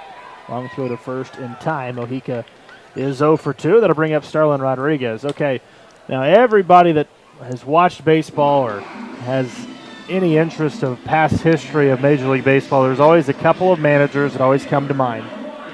Not to say that in today's world you condone it, but Lou Piniella was one I was talking with Matt about. I asked Matt, I said, did you talk to Don about Lou Piniella? Because he was always one of the more fiery managers that I can remember when you go to online and just watch some of the tyrants or tirades. And Billy Martin was another one, Earl Weaver another one. But was there one in particular manager that you have stories about that I guess could be radio appropriate? Well, of those mentioned, by far Earl Weaver put on the best show of anybody. I mean, and it was a piece of artwork for him. I mean, I think he really went out there to put a show on, and he was the first one that would buck you with the belt, with his helmet, helmet of the tip of his hat, and he'd get his hat on real tight, and then he'd get up close to you, and then he'd drop his head and he'd bang you in the forehead. Of course, by that time if he wasn't out, he went in a hurry then because right. You know it was an ejection. And one game, I'll never forget it because I have a picture in my basement that is him, and he didn't like the balls and strikes that this umpire was calling, and it was on my crew. I was in third base, so Earl came out and they got in an argument at home plate, and Larry McCoy was the umpire, and he threw him out, and which is fine. And by that time, I got to go over and make sure he gets out of there. And he was ranting and raving. He said, "You guys are idiots. You ought to see what you look like when you throw people out." He said, "I'd be ashamed if I was you." And he rattled on. And I said, "Earl, you got to go." He said, "No, just a minute. I'm not done yet." He said, "I'm going to show you what you look like when you toss a person out of a ball game." So he ran down to first base and he threw the first base umpire out. Then he went to second base, threw the second base umpire out. And then he came to third, and of course I was back at third by that time, and he threw me out. And I said, "Okay, Earl, you through?" "Well, pretty much." I said, "Then get out of here. You're gone." He said, "I know I'm gone." And he left with a smile on his face. And then a photographer, took that picture of him throwing me out of a ball game at third base. And I was on a cruise, and he was on that cruise. It was a baseball cruise. And I asked him, if I sent that picture, would you sign it? He said, "Absolutely." And so I sent it to him. We got back, and he wrote on there, he said, "I really appreciate you guys putting up with my shenanigans and everything I did." He said, I'm embarrassed to even think about it now." And then he signed it. I said, "I still got it hanging in my basement." That's pretty cool. Yeah. I had the last game that he ever managed in Baltimore on a Sunday afternoon, and he said, "Boys, I'm done." And I said, "You know what? You're going to make a lot of umpires happy." He said, "If I run low on money, I might have to come back." And I said, "If you run low on money, call the Umpires Association. We'll take up a collection."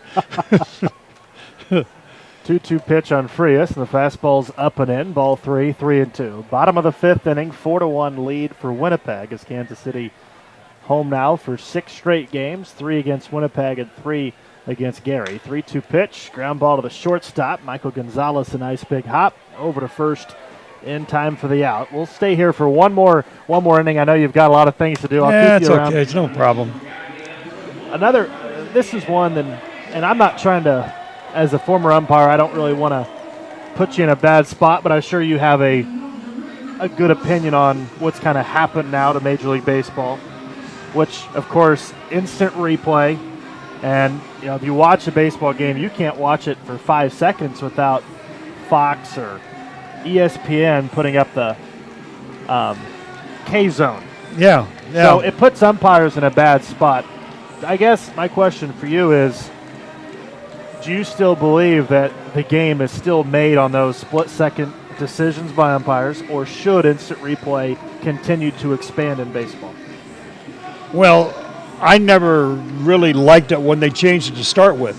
And I thought it was an all-American game. It was played by human beings. It was officiated by human beings.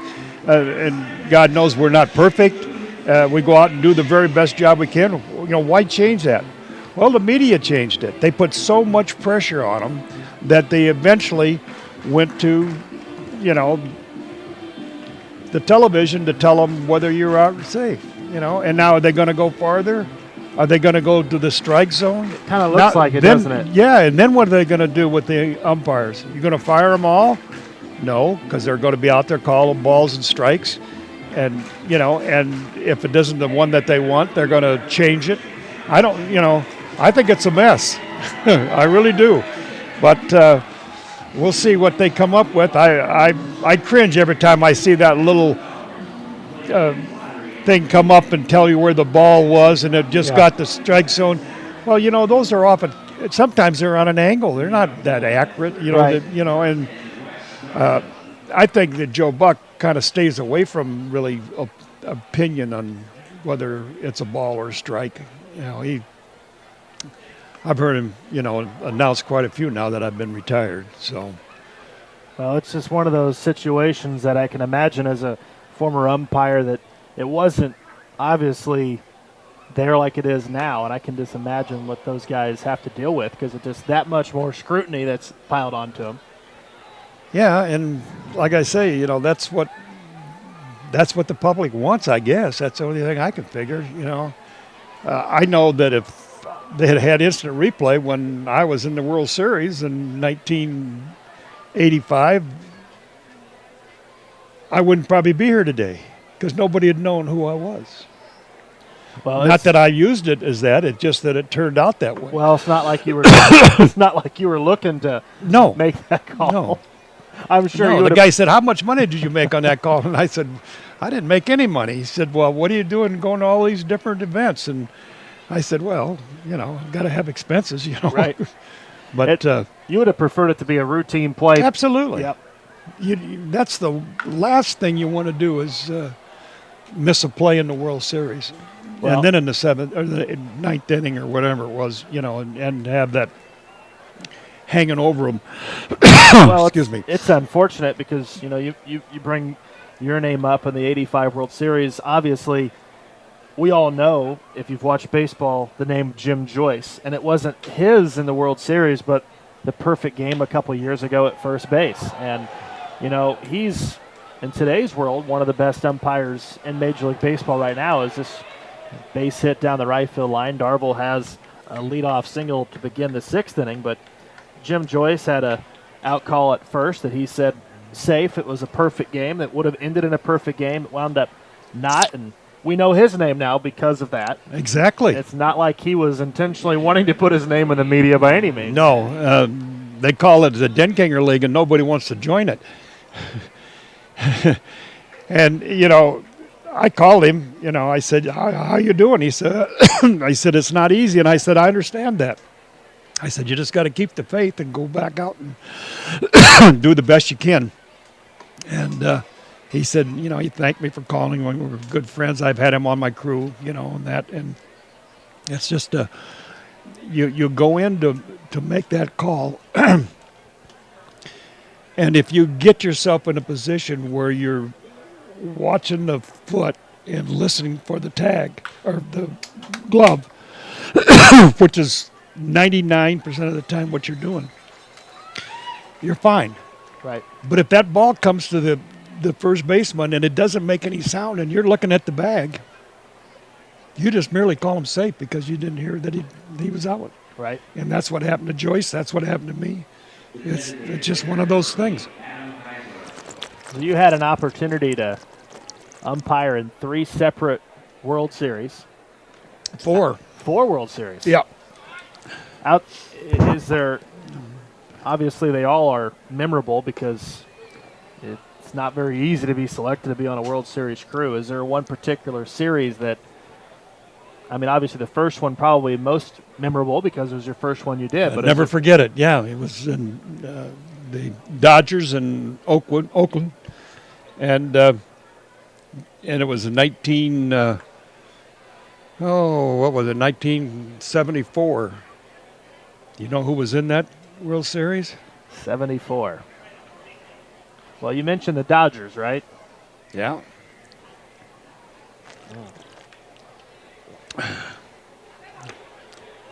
I don't think no.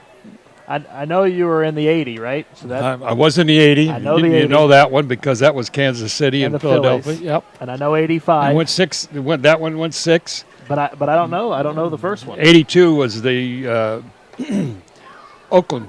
It was the the I-75 series or whatever series that is from L.A. to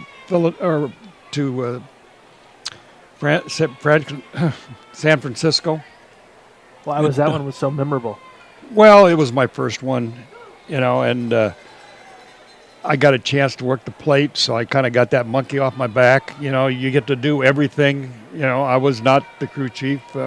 Gorman was, not the Tom Gorman. Excuse me. There's a Gorman that's pitching now. That was this man's son. Tom Gorman's son is is umpiring today.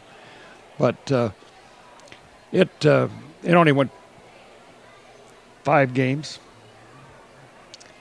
Oakland won, and then probably the other part of the game that I enjoyed doing, and that was an all-star game behind the plate.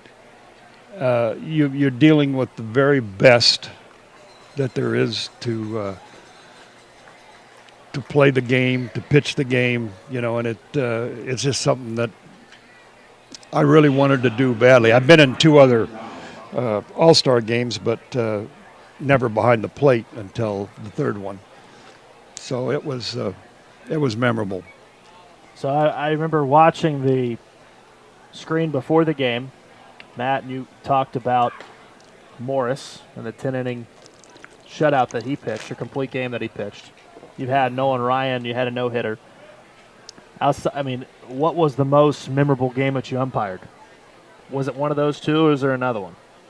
Well, the World Series, the 7th game, 10 innings. Jack Morris pitched the whole thing. Does it get any better than that? I know that Tom Kelly tried to get him out of there. He went out to get him. And because I was standing there, and he went right by me, and he said, "I'm getting him out of here." And he wouldn't go. And he would not go. Now, I saw it backfire last year with the Mets. Matt Harvey. Yeah, exactly. But Jack was determined, and, Jack was a bulldog. And he said, "I'm getting him out. Why would you be taking me out?" Well, you know what? It came out good for him. I think I've seen him twice since then. He had a friend that was a basketball official. I didn't think he'd ever have a friend that was an official, because he was somebody we always got along well with when he was out there throwing those half-speed pitches that you thought were fastballs, and all of a sudden they were bouncing up by the mound. But he pitched for Detroit, and he was good competitor, and anyway, he had a friend that was a basketball official, and they were playing at University of Northern Iowa, and I was there, and I'll be darned if he wasn't sitting right next to me. So we had a nice conversation during the basketball game. How difficult? I'm assuming when you were growing up, there was a particular baseball team that you followed. No, I didn't know that. I didn't know that much about baseball. Well, that's when I was growing up. I can remember watching World Series games, and a lot of them were, in the daytime, and you had to skip school to do it. I'd much rather watch a game than go to school. Of course. So, anyway, I never had a mask on before I went to the umpire school down in Florida. I had no ambition whatsoever to be an official. I just got stuck in Florida and didn't know what I was going to do, and I knew that that umpire school was in Daytona Beach, Florida. So I literally went down there and told Al Summers that I was going to check out the school because I was on my way back to Iowa and I wanted to see what they did. And he said, with your size and your condition, he said, you could be a big league umpire. And I said, really? I ended up staying there it's just a 6-week school. Stayed there for 6 weeks, got a job in the Alabama-Florida League, and, I just worked my way up. I finally got to be a big leaguer. I worked one amateur game, and that was the University of Northern Iowa, baseball, and I ended up throwing out the coach. I said, I don't want to do this anymore. I said, I'm throwing my friends out. Well, he started yelling at me from the dugout, and Munn Whitford, and I said, Munn, you got to tone it down. I mean, it was my only game that I worked behind the plate as an amateur or anywhere. I didn't even work the plate. And I just asked these umpires who I knew, and I said, can I work the plate on that base? I said, I didn't go to spring training. I just want to work one game. I said, sure. So then Munn Whitford didn't like a half swing, and he started yelling out of the dugout. And I said, you got to keep quiet over there because you can't stick around long if you keep yelling. And he said, I'm not done yelling. And I said, oh, yes, you are. And so now the game's over, and the umpires are sitting there, and they said, come on, we have to go have a drink with Munn Whitford. And I said, I wouldn't drink with Munn Whitford. I said, I just threw him out of the game. I'm going to go over there and talk to him. And I said, no, I'm not going to do that. Well, he ended up being a good friend, but at that time I wasn't ready to, bend over and say hello. Right. Well, Don, I appreciate you stopping by. I'm sure all of our listeners back home definitely appreciate all the stories. Thank you. Yeah, well, you're welcome. You're welcome. Enjoy the rest of the night. Try to stay cool. That's going to be hard to do. We'll take a real quick break. We'll be back after this. It's always good to know that great doctors are close by. In fact, the great doctors of Providence Medical Center are right down the street from the ballpark at 89th and Parallel. Count on Providence when you need 24/7 emergency services, an accredited chest pain center, or specialized orthopedic and sports medicine services. Providence Medical Center is proud to be the official healthcare partner of the TBONES. Learn more at providencekc.com. At Community America, we're redefining wealth. It's time to focus on what really fills our lives with meaning, the experiences and relationships that define who we are and what we value. At Community America, what matters to you matters to us. Because when you have financial peace of mind, you can live life to the fullest.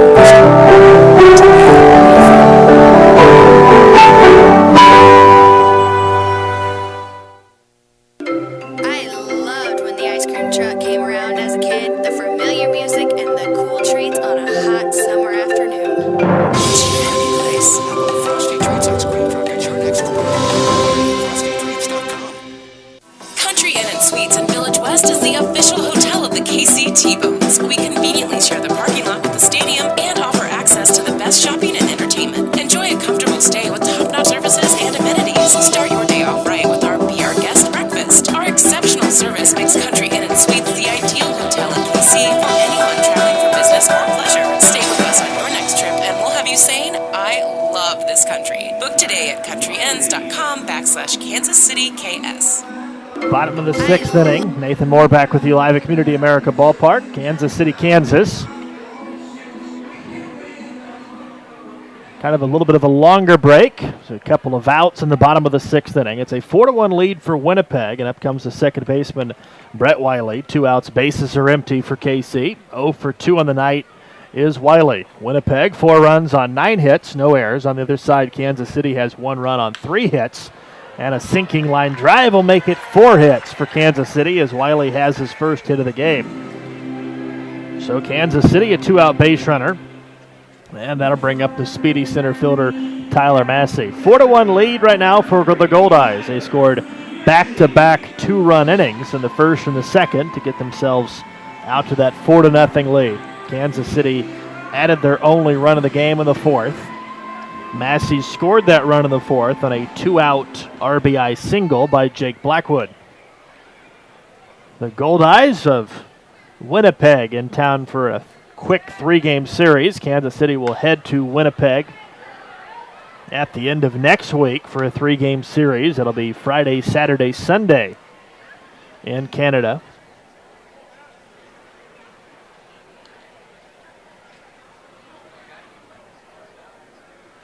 Runner at first, 2 outs. Tyler Massey with 22 RBIs, looking to try to move the runner around here, and he'll get a little pop-up down the left field line. Tough play. Darble running out. He's not going to get there, but it's a foul ball by half a foot.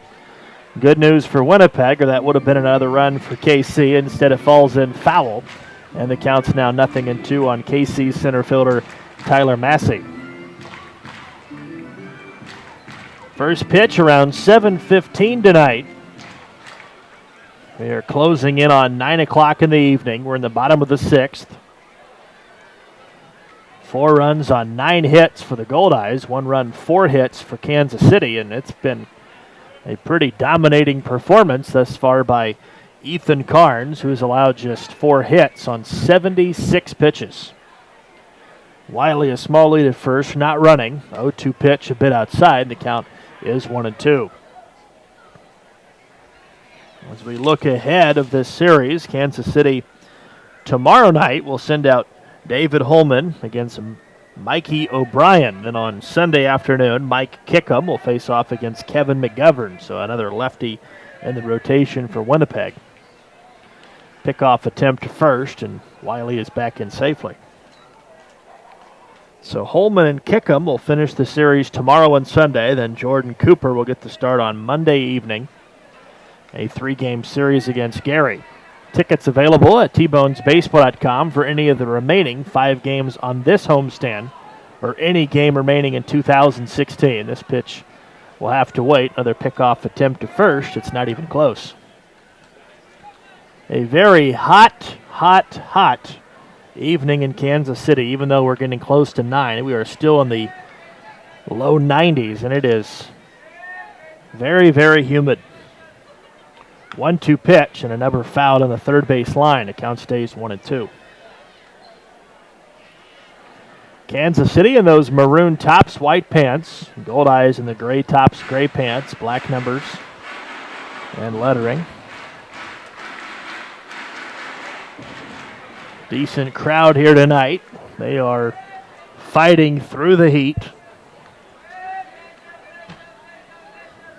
Another 1-2 pitch. It'll have to wait. Another pickoff attempt to first, and Wiley is back in safely.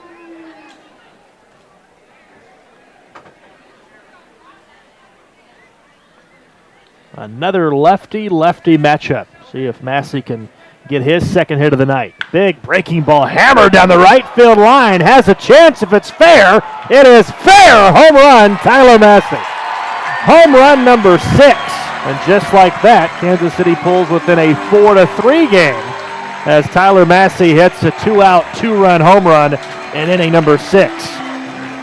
So just barely fair down the right field foul line and just barely snuck inside of the pole down there. And Tyler Massey with his second hit of the night. And Ethan Carnes, for the second time in a couple of innings, has given up back-to-back 2-out base runners. And this time, Kansas City is making it hurt with a 2-out, 2-run homer as Brett Wiley's 2-out single to right turns into a 2 runs here in inning number 6. So all of a sudden, we've got ourselves a pretty highly contested game. 4-3 now in favor of Winnipeg. Bases are empty for Blackwood. Jake is 1 for 2. RBI single his last time up. And an off-speed pitch misses outside. So Tyler Massey, who had a very good battle brewing with Ethan Carnes, wins the battle with a 2-out, 2-run home run just down the right field line. Now the 1-0 pitch is lined into right field. Rome is there. Darely has to move. And the inning is over. But damage done. Kansas City comes away with a couple of runs here in inning number 6. We head to the 7th. Kansas City trailing by 1. It is 4-3 on the T-Bones Broadcasting Network. It's always good to know that great doctors are close by.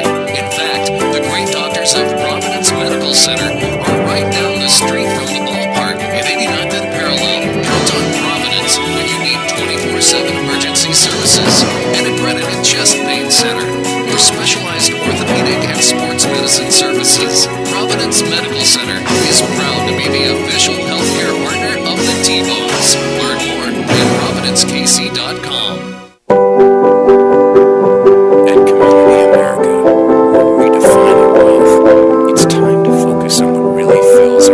lives with meaning, the experiences and relationships that define who we are and what we value. At Community America, what matters to you matters to us. Because when you have financial peace of mind, you can live life to the fullest.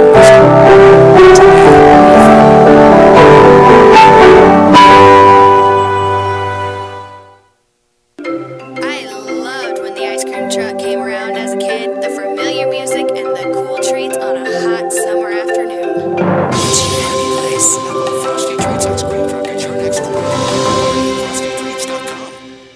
Country Inn and Suites in Village West is the official hotel of the KC T-Bones. We conveniently share the parking lot with the stadium and offer access to the best shopping and entertainment. Enjoy a comfortable stay with top-notch services and amenities. Start your day off right with our Be Our Guest breakfast. Our exceptional service makes Country Inn and Suites the ideal hotel in KC for anyone traveling for business or pleasure. Stay with us on your next trip and we'll have you saying, I love this country. Book today at countryends.com/Kansas City KS. I loved when the ice cream truck came around as a kid, the familiar music and the cool treats on a hot summer afternoon. It's your happy place. How about Frosty Treats ice cream truck at your next door? FrostyTreats.com.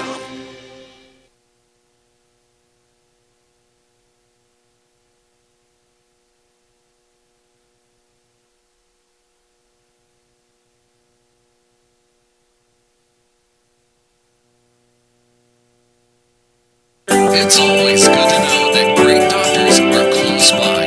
In fact, the great doctors of Providence Medical Center are right down the street from the ballpark at 89th and Parallel. Count on Providence when you need 24/7 emergency services.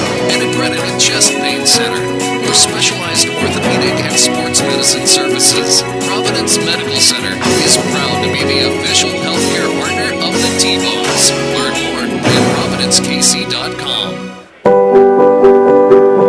At Community America, we're redefining wealth. We head to the seventh inning. Nathan Moore back with you live at Community America Ballpark, Kansas City, Kansas, where the T-Bones have pulled within a run. It's now 4-3 in favor of the Goldeyes. Kansas City trying to keep it right where it is, and they will go to the bullpen to try to ensure that the score doesn't go back in favor of the Winnipeg Goldeyes by any further than a one-run differential. John Kovalik will come out, 4.15 ERA, 1-0 record, 24th appearance. He's pitched 26 innings, allowed 30 hits, 12 earned runs. He's walked 12, struck out 20. Batters have had some success. They're batting .309 against the young right-hander. Kovalik acquired by or from Gary not too long ago. Kovalik, 5'10", 205-pound right-hander from Aurora, Ohio. He's still considered a rookie in professional baseball ranks. Jared Messer's night is in the books. He went 6 innings, allowed 9 hits, 4 runs. They were all earned. He did walk 3. He struck out 4. He threw 108 pitches, so Kansas City was able to extend him, and after giving up all 4 of those runs in the first 2 innings, he ended his night on a high note. He went 4 consecutive scoreless frames to keep Kansas City in the game, and the offense has responded. They were trailing 4-0, and now it's 4-3. So now it's up to Kovalik to try to keep this game right where it is. A very dangerous Reggie Abercrombie is at the plate, and a vicious swing is fouled straight back. Abercrombie is 2 for 3. He's got a double. He's homered. That home run hurt. It was a 2-out, 2-run home run in the first inning. Kansas City trailed 4-0, and now Kansas City has scored 3 unanswered runs as they try to make themselves come all the way back. Here's the 0-2 pitch, and it bounces in front of the dirt, blocked by Swingle, and the count's 1-2. Tomorrow night against Winnipeg, Kansas City will have a 4-H night, also post-game fireworks, courtesy of Community America Credit Union. Then on Sunday afternoon, don't forget Sunday is a 1:05 first pitch. Tomorrow is 7:05, but tomorrow or Sunday an earlier game. It's a Sizzles Breakfast Club pregame Q&A with coaches and players and staff members. Also, post-game kids run the bases, and also pre-game player autographs on Sunday. 2 balls, 2 strikes continues the count on the veteran center fielder Reggie Abercrombie, homered for the 13th time of the year in this game. And he hammers one again deep to center field. Massey going back to the warning track to the wall, and he reaches up over his head and hauls it in for out number 1. So Tyler Massey retreats all the way to the warning track, slams into the wall, and holds onto the baseball for the first out of inning number 7. So great range, great reaction, great tracking ability by the center fielder. And Kansas City has a very loud out number 1 to begin the 7th inning. So Kovalik might have missed his spot by a little bit, but Kansas City gets the out nonetheless. Now it is David Rome, 0 for 3, couple of fly ball outs. He has also struck out. He has had a very nice season with Winnipeg. 46 RBIs, 6 home runs.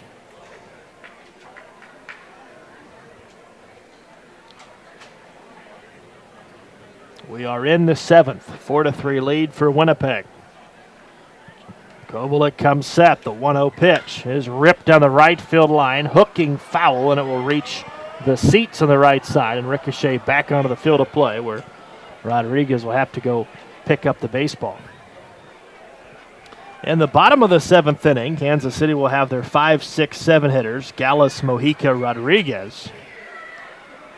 And of course, Kansas City with a couple of good options off the bench if Kansas City needs to go that direction at some point. They have speed as well on the bench if they need to go that route. Here's the 1-1 pitch and a line drive, base hit into center field. So Rome, who did nothing against Messer, has a solid base hit here in inning number 7. It's a 1-out base hit and hit number 10 for the Goldeyes. First baseman, number 14, Jacob Rogers. Winnipeg, the only team across the border in the American Association. The only team out of Canada. It is the furthest team to the north. Last year, we made that trip into the Can-Am League and had a couple of teams in that league that the T-Bones played. Here's a high fly ball on the very first pitch off the bat of Rogers. Playable in center field. Massey makes the catch, and Jacob Rogers is out for the second time. Back to first base goes David Rome.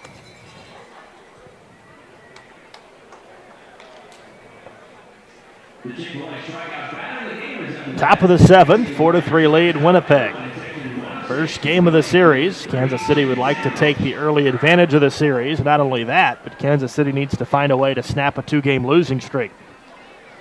That's been kind of the most disappointing or the most troubling thing when you look at this team on Kansas City this season is Kansas City hasn't had a lot of losing streaks, but when you're only winning 2 games in a row, it's tough to gain any traction. Kansas City has won a lot of series. They've won more series than they have lost. But when you win, lose, and your longest winning streak, 2 and 3 games, it's tough to catch up in any division. What Kansas City needs is a nice 4 or 5 game winning streak. Try to get themselves some traction, move forward in the division, move forward in the wild card race. Kansas City trailing Sioux City, trailing Lincoln, and trailing Gary, all in the Central.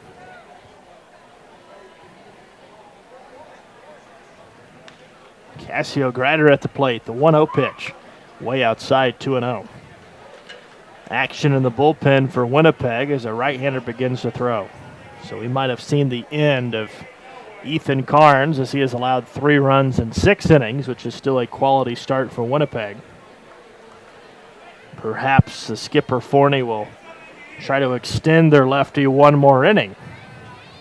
Runner goes, 2-0 pitch outside. The throw to second base is a little bit late and not strong enough as Wiley has to come in about 10 feet to snag the baseball. So now the count's 3-0. So an opportunity to get out of the inning.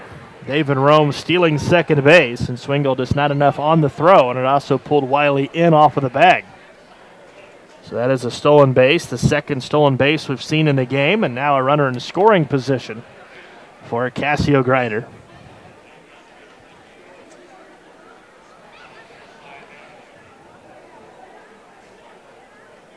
John Kovalik trying to get the final out of the 7th inning. The final outs have been the most difficult to get for both sides in this game. Here's a fly ball down the right field line, tailing into the corner. It is a foul ball.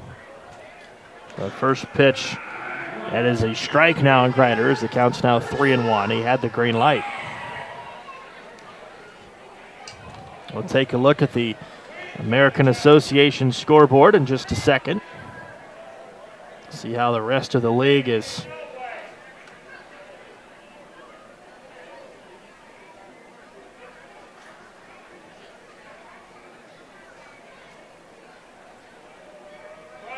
Here's the 3-2 pitch and a foul ball straight back. So great job by Kovalik to jump back into the count after falling behind 3-0.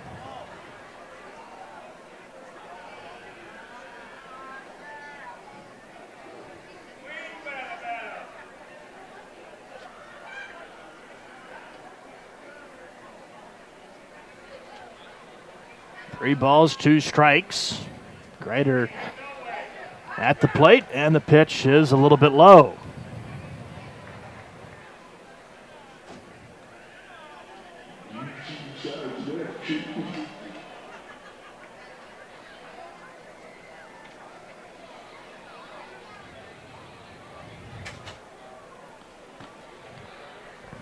Runner at second base. Kansas City leading by or trailing by a run. Another pitch is on the way, another foul ball straight back. So Kovalik continues to battle here with the second baseman, Cassio Grider. On deck, the number 8 hitter, third baseman, Wes Darville, who's 2 for 3. Prefer not to see Wes Darville in this inning.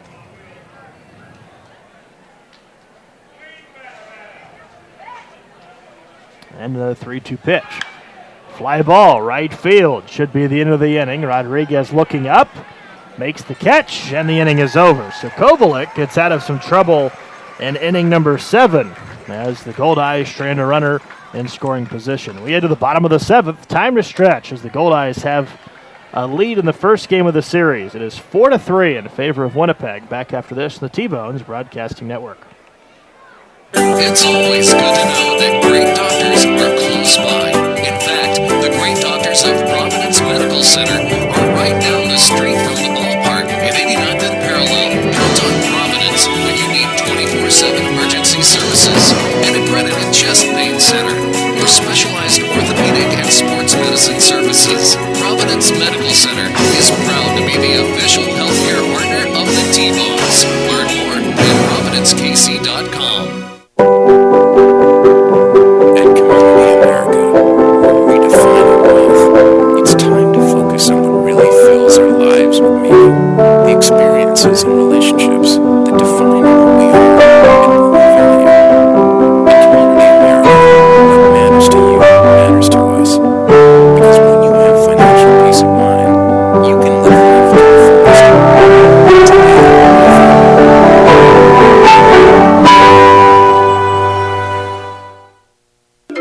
I loved when the ice cream truck came around as a kid. The familiar music and the cool treats on a hot summer afternoon.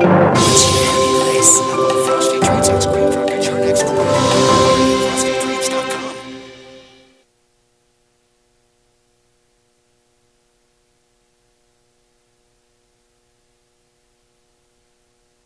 It's always good to know that great doctors are close by. In fact, the great doctors of Providence Medical Center are right down the street from the ballpark at 89th and Parallel. Count on Providence when you need 24/7 emergency services, an accredited chest pain center, or specialized orthopedic and sports medicine services. Providence Medical Center is proud to be the official healthcare partner of the T-Bones. Learn more at providencekc.com.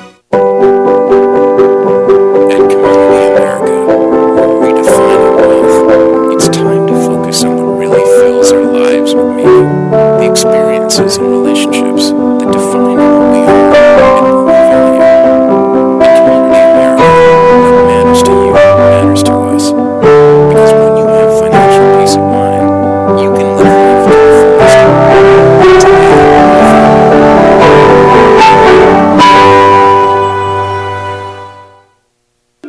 I loved when the ice cream truck came around as a kid. The familiar music and the cool treats on a hot summer afternoon. It's your happy place. Frosty Treats ice cream truck at your next door. FrostyTreats.com. Country Inn and Suites in Village West is the official hotel of the KC T-Bones. We conveniently share the parking lot with the stadium and offer access to the best shopping and entertainment. Enjoy a comfortable stay with top-notch services and amenities. Start your day off right with our Be Our Guest breakfast. Our exceptional service makes Country Inn and Suites the ideal hotel in KC for anyone traveling for business or pleasure. Stay with us on your next trip and we'll have you saying, I love this country. Book today at countryends.com/Kansas City KS. I loved when the ice cream truck came around as a kid. The familiar music and the cool treats on a hot summer afternoon. It's your happy place. Frosty Treats ice cream truck at your next door. FrostyTreats.com. We head to the bottom of the 7th inning. Nathan Moore back with you live at Community America Ballpark, Kansas City, Kansas. Kansas City trailing by a run. It's 4-3 in the 7th.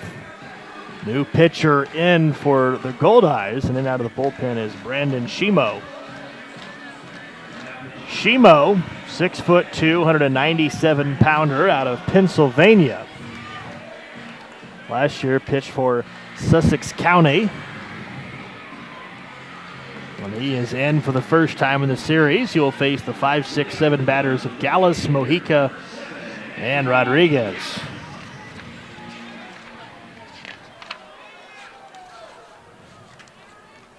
On the season, Brandon Shimo, a 1-0 record, 3.21 ERA, as the first pitch is hit a mile into the air, but not very deep. Left center field, Romanski in the area will make the catch, and 1 up, 1 down, as Gallus is now 0 for 3.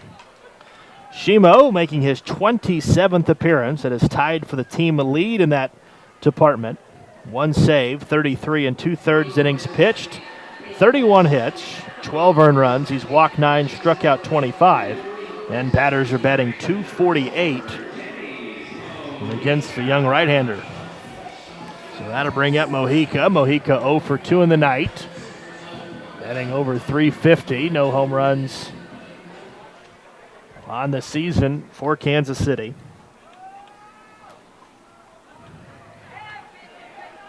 Has 3 RBIs.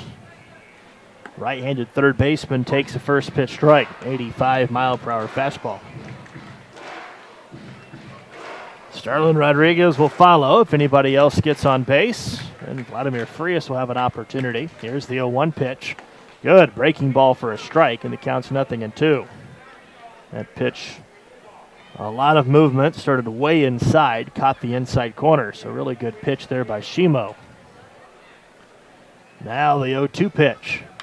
A little off-speed pitch right to the shortstop. Gonzalez makes the catch in the air, and up down goes Mojica, who's now 0 for 3. So 2 up, 2 down. That'll bring up the right fielder, Starlin Rodriguez, who's 0 for 2.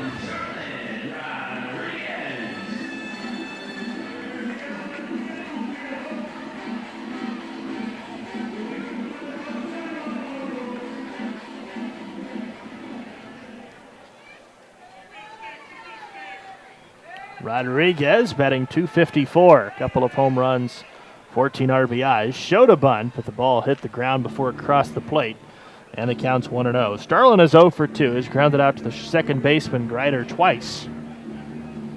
He has lost some playing time here in the last couple of weeks.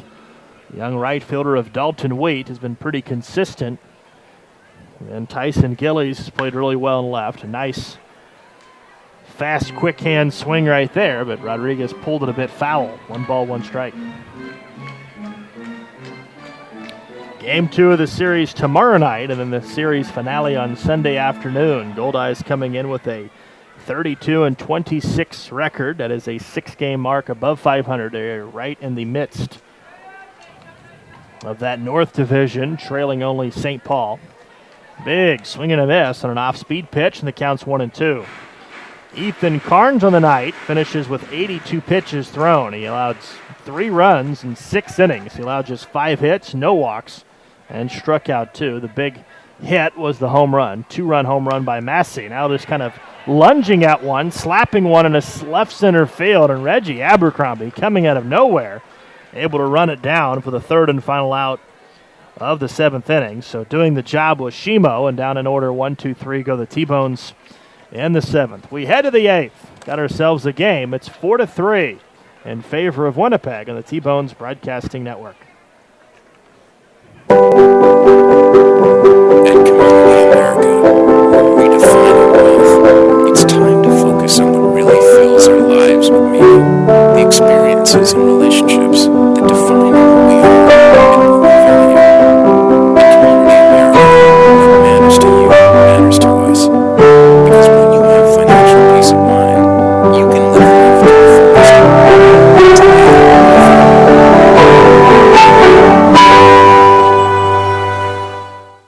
No matter how large or small your digging project may be, no matter how urban or rural, you must always call 811 before any digging project. 811 is our national one-call number, alerting your local utility companies to come out and mark any lines they have near your dig site. So before you do this, make sure you do this. For digging projects big or small, make the call to 811, brought to you by Common Ground Alliance.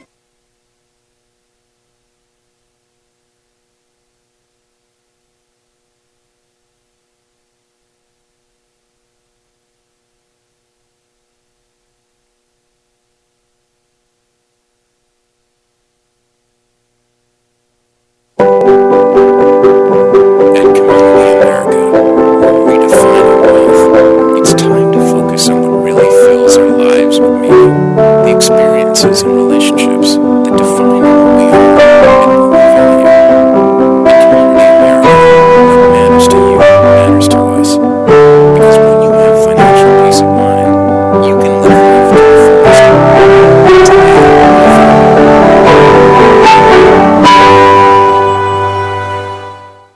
Oil Company was the first independently owned oil company in Kansas City, and they're now one of the oldest continuously family-owned oil companies in the Midwest, featuring single lubricants with a current bulk storage capacity of over 250 million gallons. They have the products you need.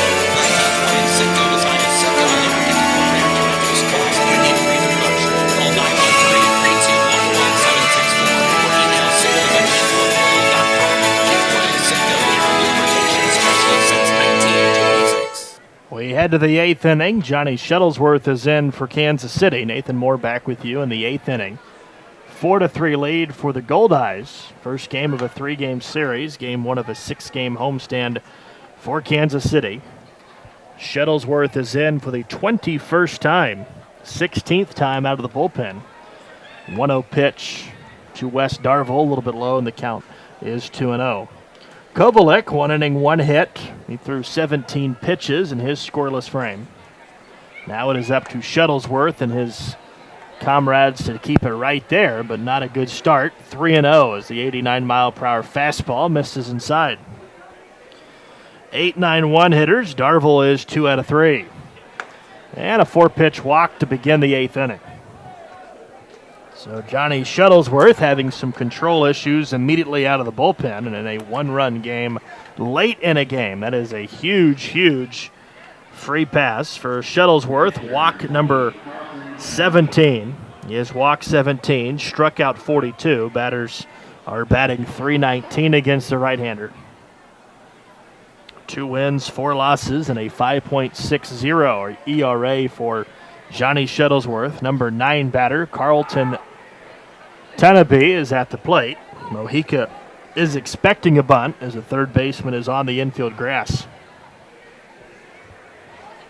Double play depth up the middle. The outfield is pretty shallow. Shuttlesworth coming set, showing a bunt, and a bunt right back to the mound, but the only play is to first, and the out is made. So he sacrificed bunt immediately after the 4-pitch walk. Goldeyes are going to try to make that 4-pitch walk hurt Shuttlesworth and Kansas City here in inning number 8. So a runner to second base, and now you have to deal with Heisler and Gonzalez. If anybody else were to reach, you have to deal with the 3 and 4 hitters. Romansky and Abercrombie, a couple of dangerous hitters to follow. Adam Heisler, 1 out of 4, a couple of strikeouts, singled back in the second inning. Wind kind of very lightly whipping out toward left field. Not a major threat in tonight's field conditions. Shuttlesworth set in the pitch. Is a little bit, it looked to be a little bit low, but called a strike at the knees. 89-mile-per-hour fastball. And a late delayed call by the home plate umpire, Carlos Martinez. Kansas City will take outs any way they can get them right now. They're trying to hang in there, only trailing by a run. Off speed, way outside, 1 ball, 1 strike. Kansas City still has a couple of players that are available off the bench. One in particular is Dalton Wheat. Brian Erie also available off the bench if Kansas City wants to use somebody for an extra hitter, but potentially more speed on the bases if it gets to that point. The 1-1 pitch is a high chopper to second. Wiley has it over to first, out number 2. The runner does move up to third, but most importantly, out number 2. So now if Shuttlesworth can get Gonzalez, then that leadoff walk won't really matter. Michael Gonzalez has not been recorded out tonight. He is 2 for 2. 2 walks, 2 singles, a run scored, an RBI, and a stolen base. He has pretty much put his name in any and every offensive statistical information tonight. He is all over the box score. Kansas City is hoping they can get him out for the first time in the 8th. If Gonzalez reaches with a hit, that means the Goldeyes will extend their lead. Shuttlesworth is set, pitch on the way, and a good off-speed pitch for a strike to get ahead. 0-1.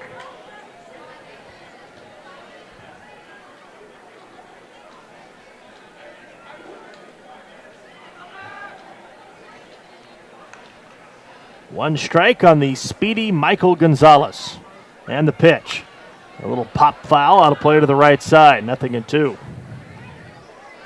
Mentioned it earlier in the broadcast, but Michael Gonzalez has been around the American Association for years. I remember him 4 years ago was playing for El Paso. That was the Diablos. He was ripping off bases left and right that year. He's also played for Lincoln. The 0-2 pitch. Got him swinging. So, boy, the first time to get Gonzalez out comes at a perfect time in inning number 8. So Gonzalez finally is recorded out. Shuttlesworth works around the leadoff walk, and we head to the bottom of the 8th inning. Kansas City trailing at the moment, 4-3 to Winnipeg on the Kansas City T-Bones Broadcasting Network. It's always good to know that great doctors are close by. In fact, the great doctors of Providence Medical Center are right down the street from the ballpark at 89th and Parallel. Count on Providence when you need 24/7 emergency services. An accredited chest pain center or specialized orthopedic and sports medicine services. Providence Medical Center is proud to be the official healthcare partner of the T-Bones. Learn more at providencekc.com. At Community America, we're redefining wealth. It's time to focus on what really fills our lives with meaning. The experiences and relationships that define who we are and who we value. At Community America, what matters to you matters to us. Because when you have financial peace of mind, you can live life to the fullest.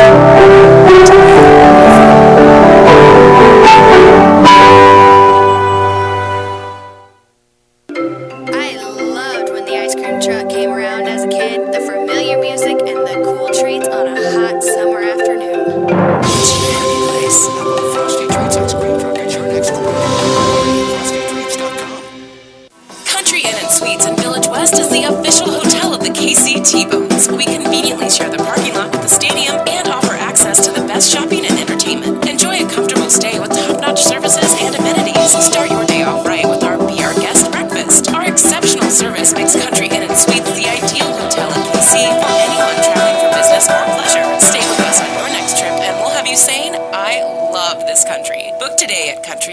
Facebook.com/Kansas City KS.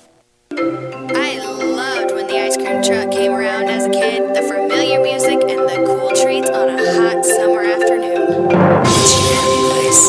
Frosty Treats ice cream truck at your next corner. FrostyTreats.com. It's always good to know that great doctors are close by. Providence Medical Group has offices in Bonner Springs, Mesa, Tonganoxie, Lansing, Leavenworth, and KCK. That's why we're the go-to community hospital in the region. If you're a TBONES fan, count on the medical team that takes care of your team. The great doctors of Providence Medical Center, just east of the ballpark at 89th and Parallel.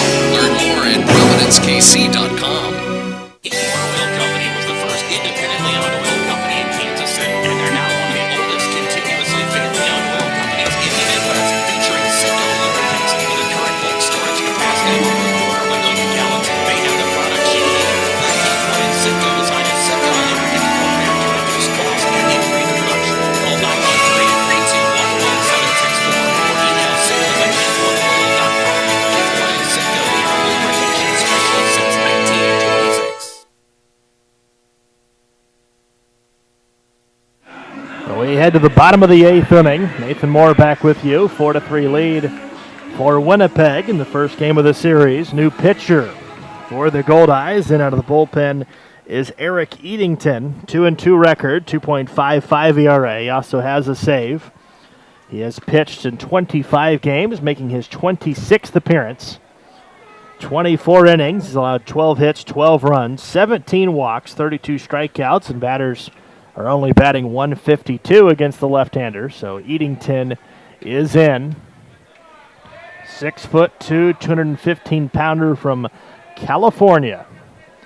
First pitch to Frias is down the line, hooking into the left field corner. Now caught by the left fielder Romanski. So Frias hit it hard, but right on the button to the left fielder Romanski.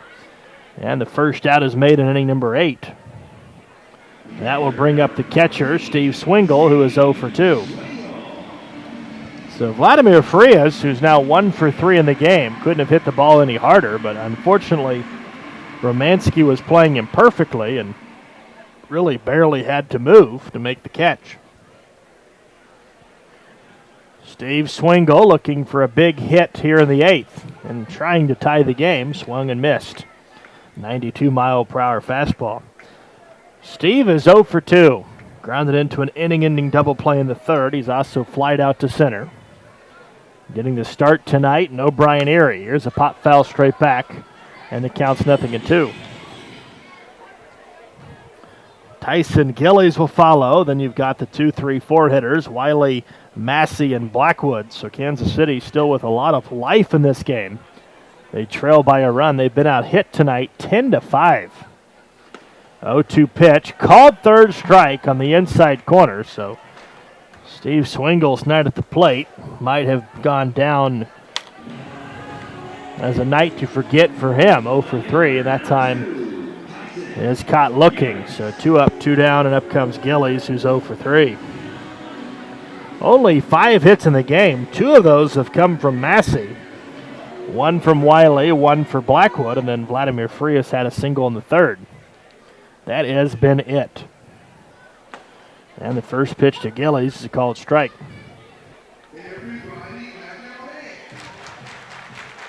Tyson Gillies. He is from Canada, Langley, Canada. Here's the 0-1 pitch. And a big, vicious swing and a miss. And the fastball just blown right by him at 92. And the count's 0-2.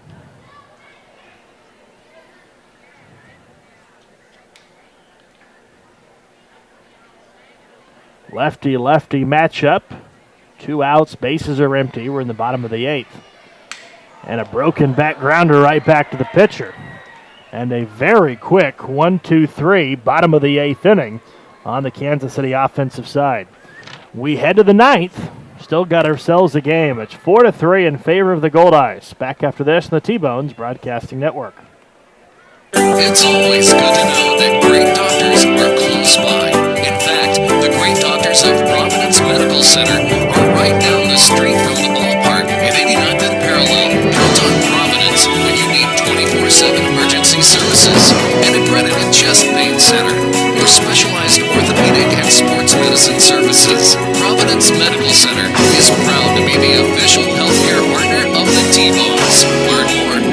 ProvidenceKC.com. At Community America, we're redefining wealth. It's time to focus on what really fills our lives with meaning. The experiences and relationships that define who we are and who we value. At Community America, what matters to you matters to us. Because when you have financial peace of mind, you can live life to the fullest.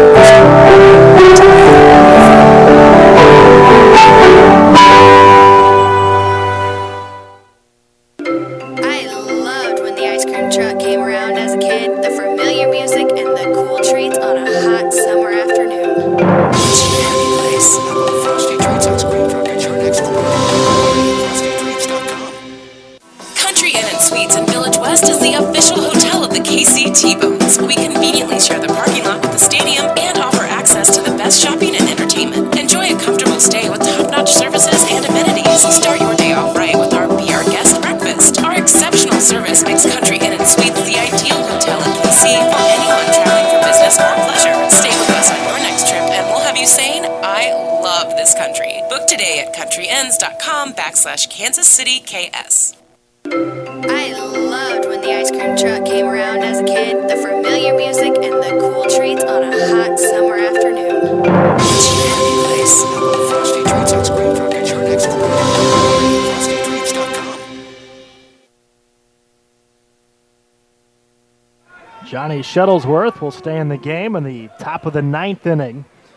He will face the 3-4-5 hitters of Josh Romanski, Reggie Abercrombie, and David Rome. This was a high fly ball down the left field line, but foul. And the at-bat with Romanski starts off with a strike. Romanski 0 for 4. A couple of ground outs. He's also flown out one time. So he has been a guy that Kansas City has, in fact, got out tonight. Here's the 0-1 pitch. And a slashing fly ball to the left side without a play. 0-2. We will see if Kansas City can get some production from their offense when we go to the bottom of the ninth inning.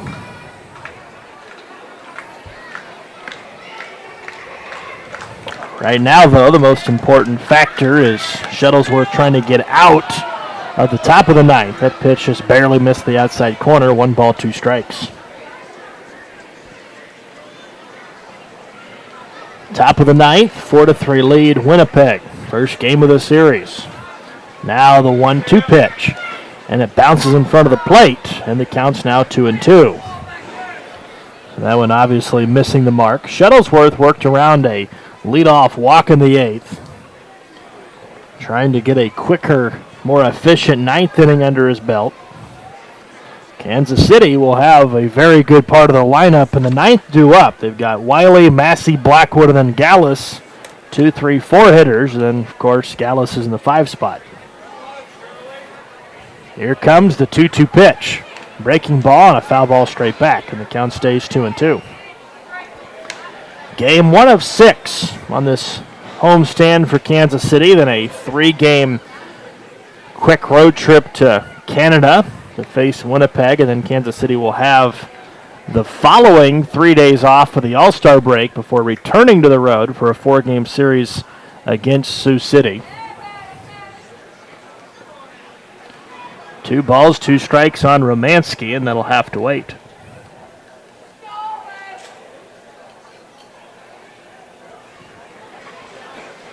Now Shuttlesworth back from the windup. The 2-2 pitch. Got him swinging. Nasty slider that buried itself into the dirt on the inside part of the plate. So Romanski is out. Strikeout number 2 for Shuttlesworth, and 1 up, 1 down in the 9th inning, and up comes the dangerous Reggie Abercrombie. So Shuttlesworth trying to keep it right where it is. Kansas City trying to win the game in the bottom of the 9th, if at least tie the game in the 9th. They will need 2 more outs, and hopefully 2 more quick outs from Johnny Shuttlesworth. Abercrombie has had the biggest hit of the night for Winnipeg, a 2-out, 2-run home run in the first inning. Winnipeg 2 in the first, 2 in the second. Kansas City 1 in the fourth, 2 in the 6th.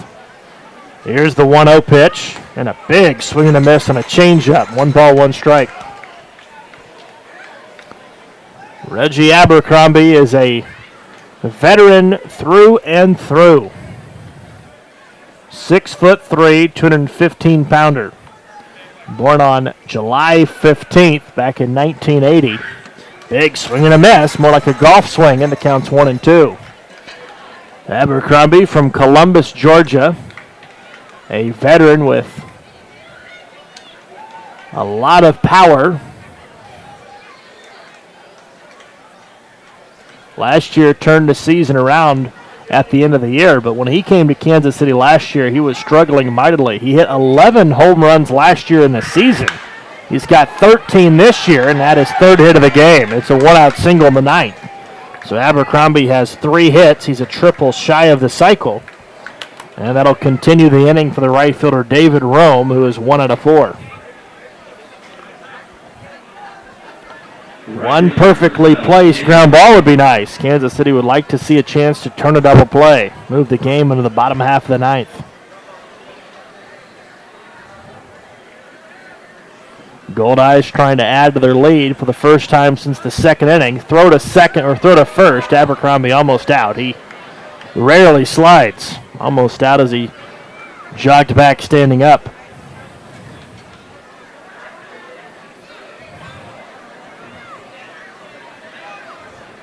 Another throw to first, and they're going to have Abercrombie picked off this time. And now Frias will just tag him out at second base. So Abercrombie, who's kind of been lackadaisical today on the bases, gets picked off for out number 2 here in the ninth inning. So Shuttlesworth, noticing that he had a pretty good-sized lead, and just simply threw over and picked him off. That is the 22nd time this year that the Goldeyes have been picked off and caught stealing. So 2 outs. Bases are empty, and up comes David Rome, who's still at the plate. He has yet to see a pitch. He will see one right now. Here it comes. And it's a fastball right down the middle at 91 for a called strike.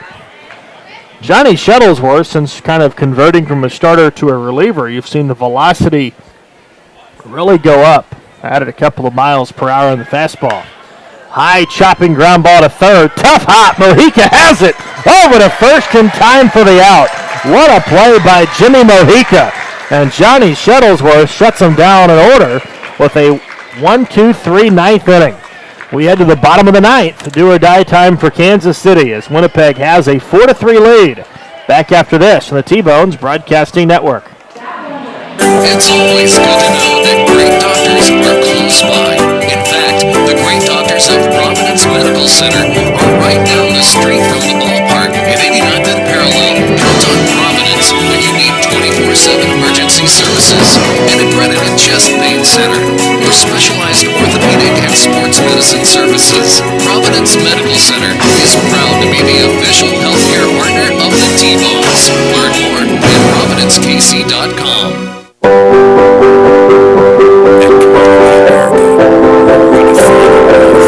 It's time to focus on what really fills our lives with meaning, the experiences and relationships that define who we are.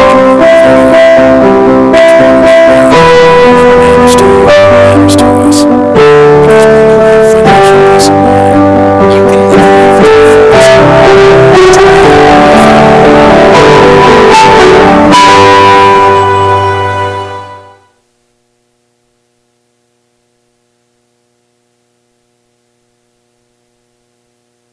No matter how large or small your digging project may be, no matter how urban or rural, you must always call 811 before any digging project. 811 is our national one-call number, alerting your local utility companies to come out and mark any lines they have near your dig site. So before you do this, make sure you do this. For digging projects big or small, make the call to 811, brought to you by Common Ground Alliance. It's always good to know that great doctors are close by. In fact, the great doctors of Providence Medical Center are right down the street from the ballpark at 89th and Parallel. Count on Providence when you need 24/7 emergency services.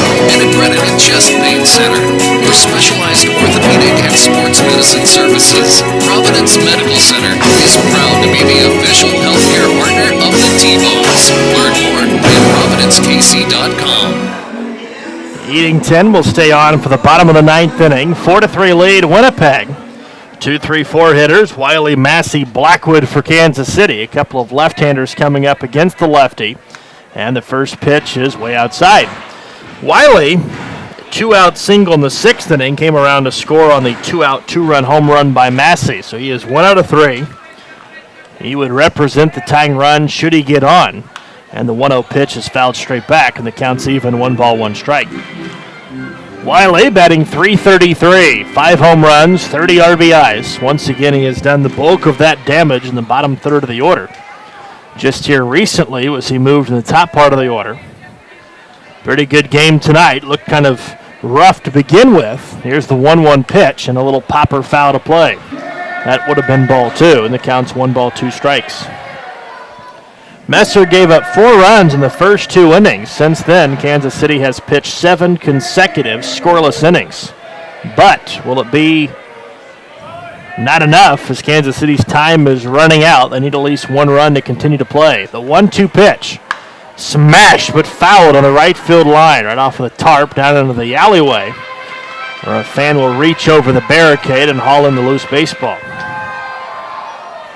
The berm has got some kids on it. It'd be nice to see that one of the T-Bones to pull another home run or something to that area. Wiley has the power to do it with those 5 home runs. Massey, who is on deck, has already pulled a home run to right. Here's the 1-2 pitch again, and it's a called third strike outside corner. Another called third strikeout. So Wiley is out for the first out in the ninth inning, and now Kansas City with only 2 outs to work with. Tyler Massey will come up. He is 2 out of 3. He's been pretty much the offensive threat the entire game. He has scored twice. He has driven in 2, so he has been pretty much the entire offense tonight. Blackwood has an RBI as well. Here's the pitch. Massey drags a bunt down the first baseline. Great bunt and a base hit. Tyler Massey with a perfectly executed drag bunt on the first base line. And Kansas City has life in the ninth inning as Tyler Massey adds his 3rd hit of the game. This time an infield bunt single. Now Blackwood will come up, but more than likely not against the lefty, as the skipper, Rick Forney, is out of the dugout. He has not pointed to the bullpen until now. He has pointed to the pen. So Kansas City's Jake Blackwood will not see the lefty. He will see the righty, as Kansas City's hopes are still alive here in the ninth inning. We'll take a break. We'll come back. We'll reset you with a new pitcher right after this on the T-Bones Broadcasting Network. It's always good to know that great doctors are close by. In fact, the great doctors of Providence Medical Center are right down the street from the ballpark at 89th and Parallel. Count on Providence when you need 24/7 emergency services. An accredited chest pain center for specialized orthopedic and sports medicine services. Providence Medical Center is proud to be the official healthcare partner of the T-Bones. Learn more at providencekc.com.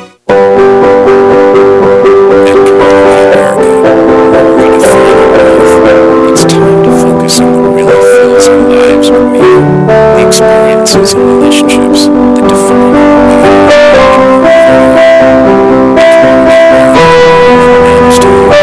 to us. Because when you have financial peace of mind, you can live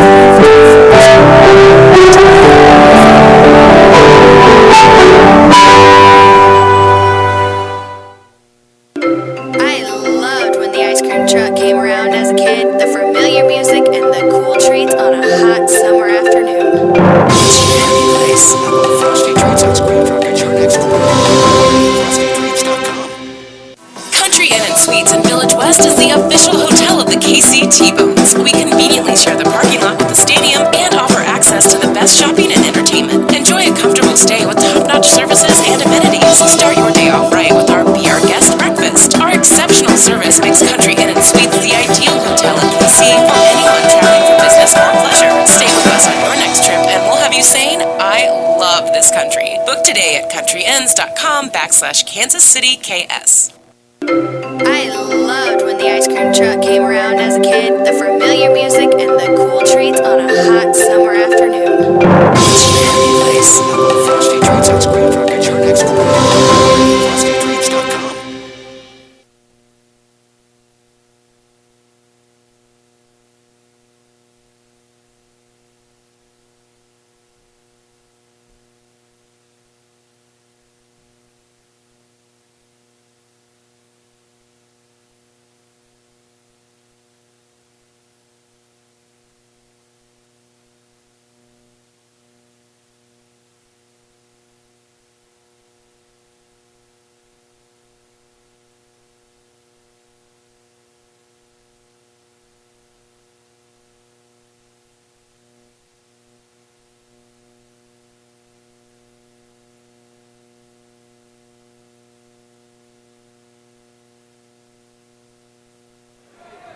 We're back in the bottom of the ninth inning. Nathan Moore back with you. It's a 4-3 Winnipeg lead. Jake Blackwood will come up to the plate in a big spot in the game, of course, is Robert Tayson, or Tazine, comes into the plate. Steve does a great job with his pronunciation guide as his pitch is a bit low. So Blackwood on the night is 1 for 3. RBI single in the fourth inning. He's also lined to right. He is also struck out. He represents the go-ahead run. Tyler Massey at first base represents the tying run here in the ninth inning with 1 on and 1 out. Tazine comes set. The 1-0 pitch. Ripped into left field. That's a base hit. Massey rounding second base will hold at second. And Kansas City has back-to-back base hits here in the ninth inning, and Kansas City has the potential tying runner in scoring position with pretty good speed at second base in Tyler Massey. So Blackwood has his second hit of the game. Now this is where a situation where Kansas City could, if they wanted to, make a move. It would obviously have a trickle effect, but you do have Dalton Wheat in the dugout if Kansas City wanted to run for Blackwood, but then you'd have to worry about who would play first at that particular point. But he is the potential winning run at first base. Gallus, who is 0 for 3, has power to end the game right now. Here's the pitch, and it's a fastball right down the middle. 92 miles an hour, and the count's 0-1. No record, 7th appearance, 1.29 ERA. For Tazine, who comes in for the first time this year against Kansas City. Gallus looking for a base hit to tie the game. The 0-1 pitch way outside. Forget the base hit. It's a wild pitch. So now a fly ball to the outfield would tie the game. A base hit potentially could win the game for Kansas City. And now what will Gallus get at this particular point with the count at 1-1 A big wild pitch by Tazine, who has pitched 7 innings, allowed just 1 earned run on 4 hits, but 6 walks in 7 innings. So he has had some control issues. The infield on the middle infield is back, so they will concede a run for an out. The 1-1 pitch looked like it was going to hit him, but Gallus swung and missed it anyway, and the count's 1-2. So Gallus just being too eager there. It definitely was not going to be a strike. Blackwood is at second. He represents the winning run. Massey is at third. He represents the tying run. It's 4-3 in the ninth. 1-2 pitch in the dirt. Good block by the catcher, Tenabe, and the count's 2-2. On deck, third baseman Mojica. He is 0 for 3. So Gallus, who has struggled on the offensive end, really could pick himself up big time right here. 2-2 pitch is fouled away. That was a good swing. And the count stays 2-2 strikes.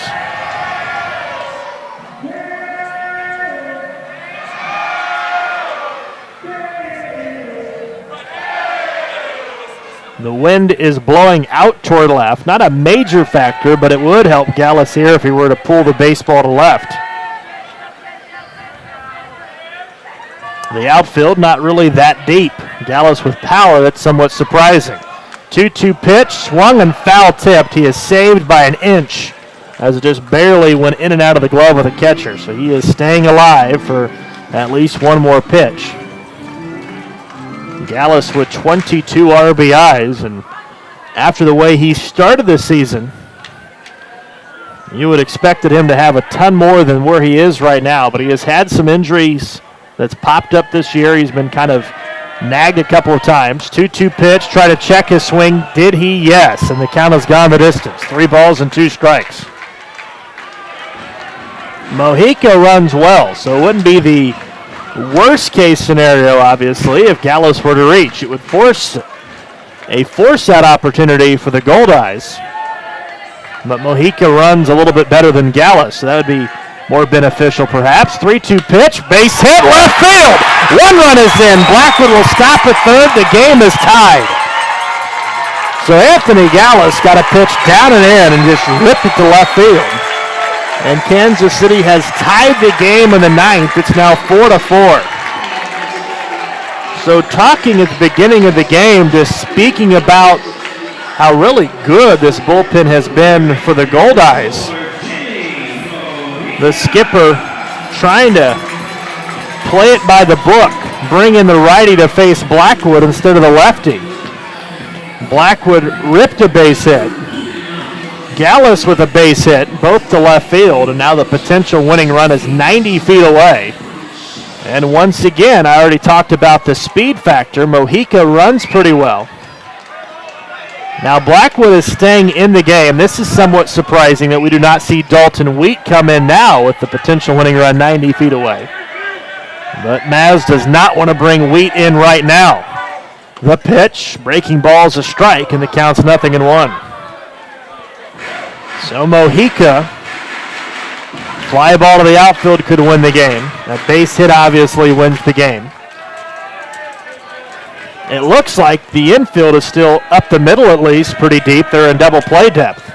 And a foul ball to the right side. That was not in the strike zone as the fastball at 90 was outside, but the count's 0-2.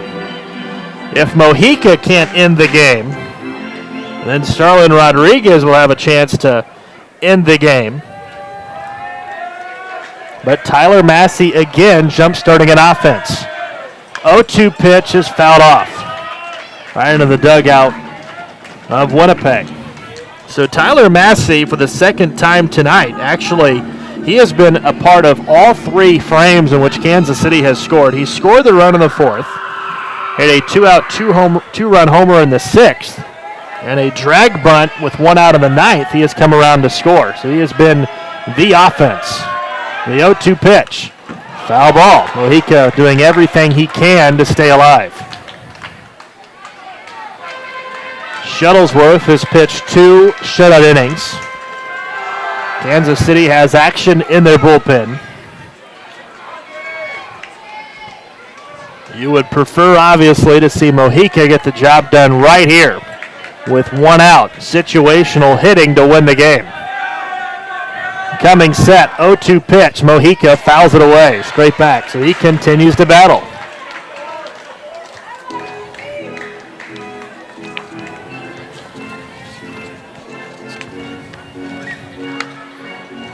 Mojica this year for Kansas City, with runners on base, is batting .636. That's positive. With runners in scoring position, he's batting .571. The 0-2 pitch. Ground ball, base hit in the left field. Well, those stats couldn't come fast enough as the T-Bones have won the game with 2 runs in the bottom of the 9th inning. Jimmy Mojica and Anthony Gallus both with back-to-back RBI base hits to left. And the T-Bones absolutely stunned the Goldeyes in the bottom of the 9th inning. And Jimmy Mojica on a hot 105-degree day, there's the salvi splash from one of his teammates. So Kansas City desperately needed a win to snap a 2-game losing streak, gets their 27th win of the season on a walk-off RBI hit by Jimmy Mojica. Winning pitcher, Johnny Shuttlesworth for Kansas City. On the other side, the closer with the loss for the Goldeyes as Tazeen will take the loss. No save for Kansas City. Time of the game, less than 3 hours as the T-Bones pick up their 27th win, improve to 27-33. On the other side, the Goldeyes fall to 32-27. 2 runs in the 9th as the Kansas City T-Bones come all the way back from a 4-run deficit to get the much-needed victory. Once again tonight, Matt and I were talking earlier, just in case I did offend anybody back in Canada listening, as we are on the American Association website, no offense at all was to be pointed toward the playing of O Canada. It was just one of those things that I find interesting, something that I hear about all the time when I watch baseball. An avid baseball fan, but I've heard many a broadcaster before, whether it be ESPN or Fox Sports, when the Blue Jays come to town, whether it's in hockey, whatever sport, but if there was a team at one particular point where not one single player, not one single manager was affiliated with that country, it'd just be I find it interesting with the anthem. Obviously, if you take it as any offense to that, I do apologize, as I did not try at any point to try to offend anybody back in Canada with that comment. Kansas City with a big win tonight. 5-4 walk-off win for Kansas City. For Matt Folks, I'm Nathan Moore saying so long from Community America Ballpark. The T-Bones get the win. We'll talk to you tomorrow night. 7:05 first pitch. Tickets available at tbonesbaseball.com. Have a great night. Drive safe.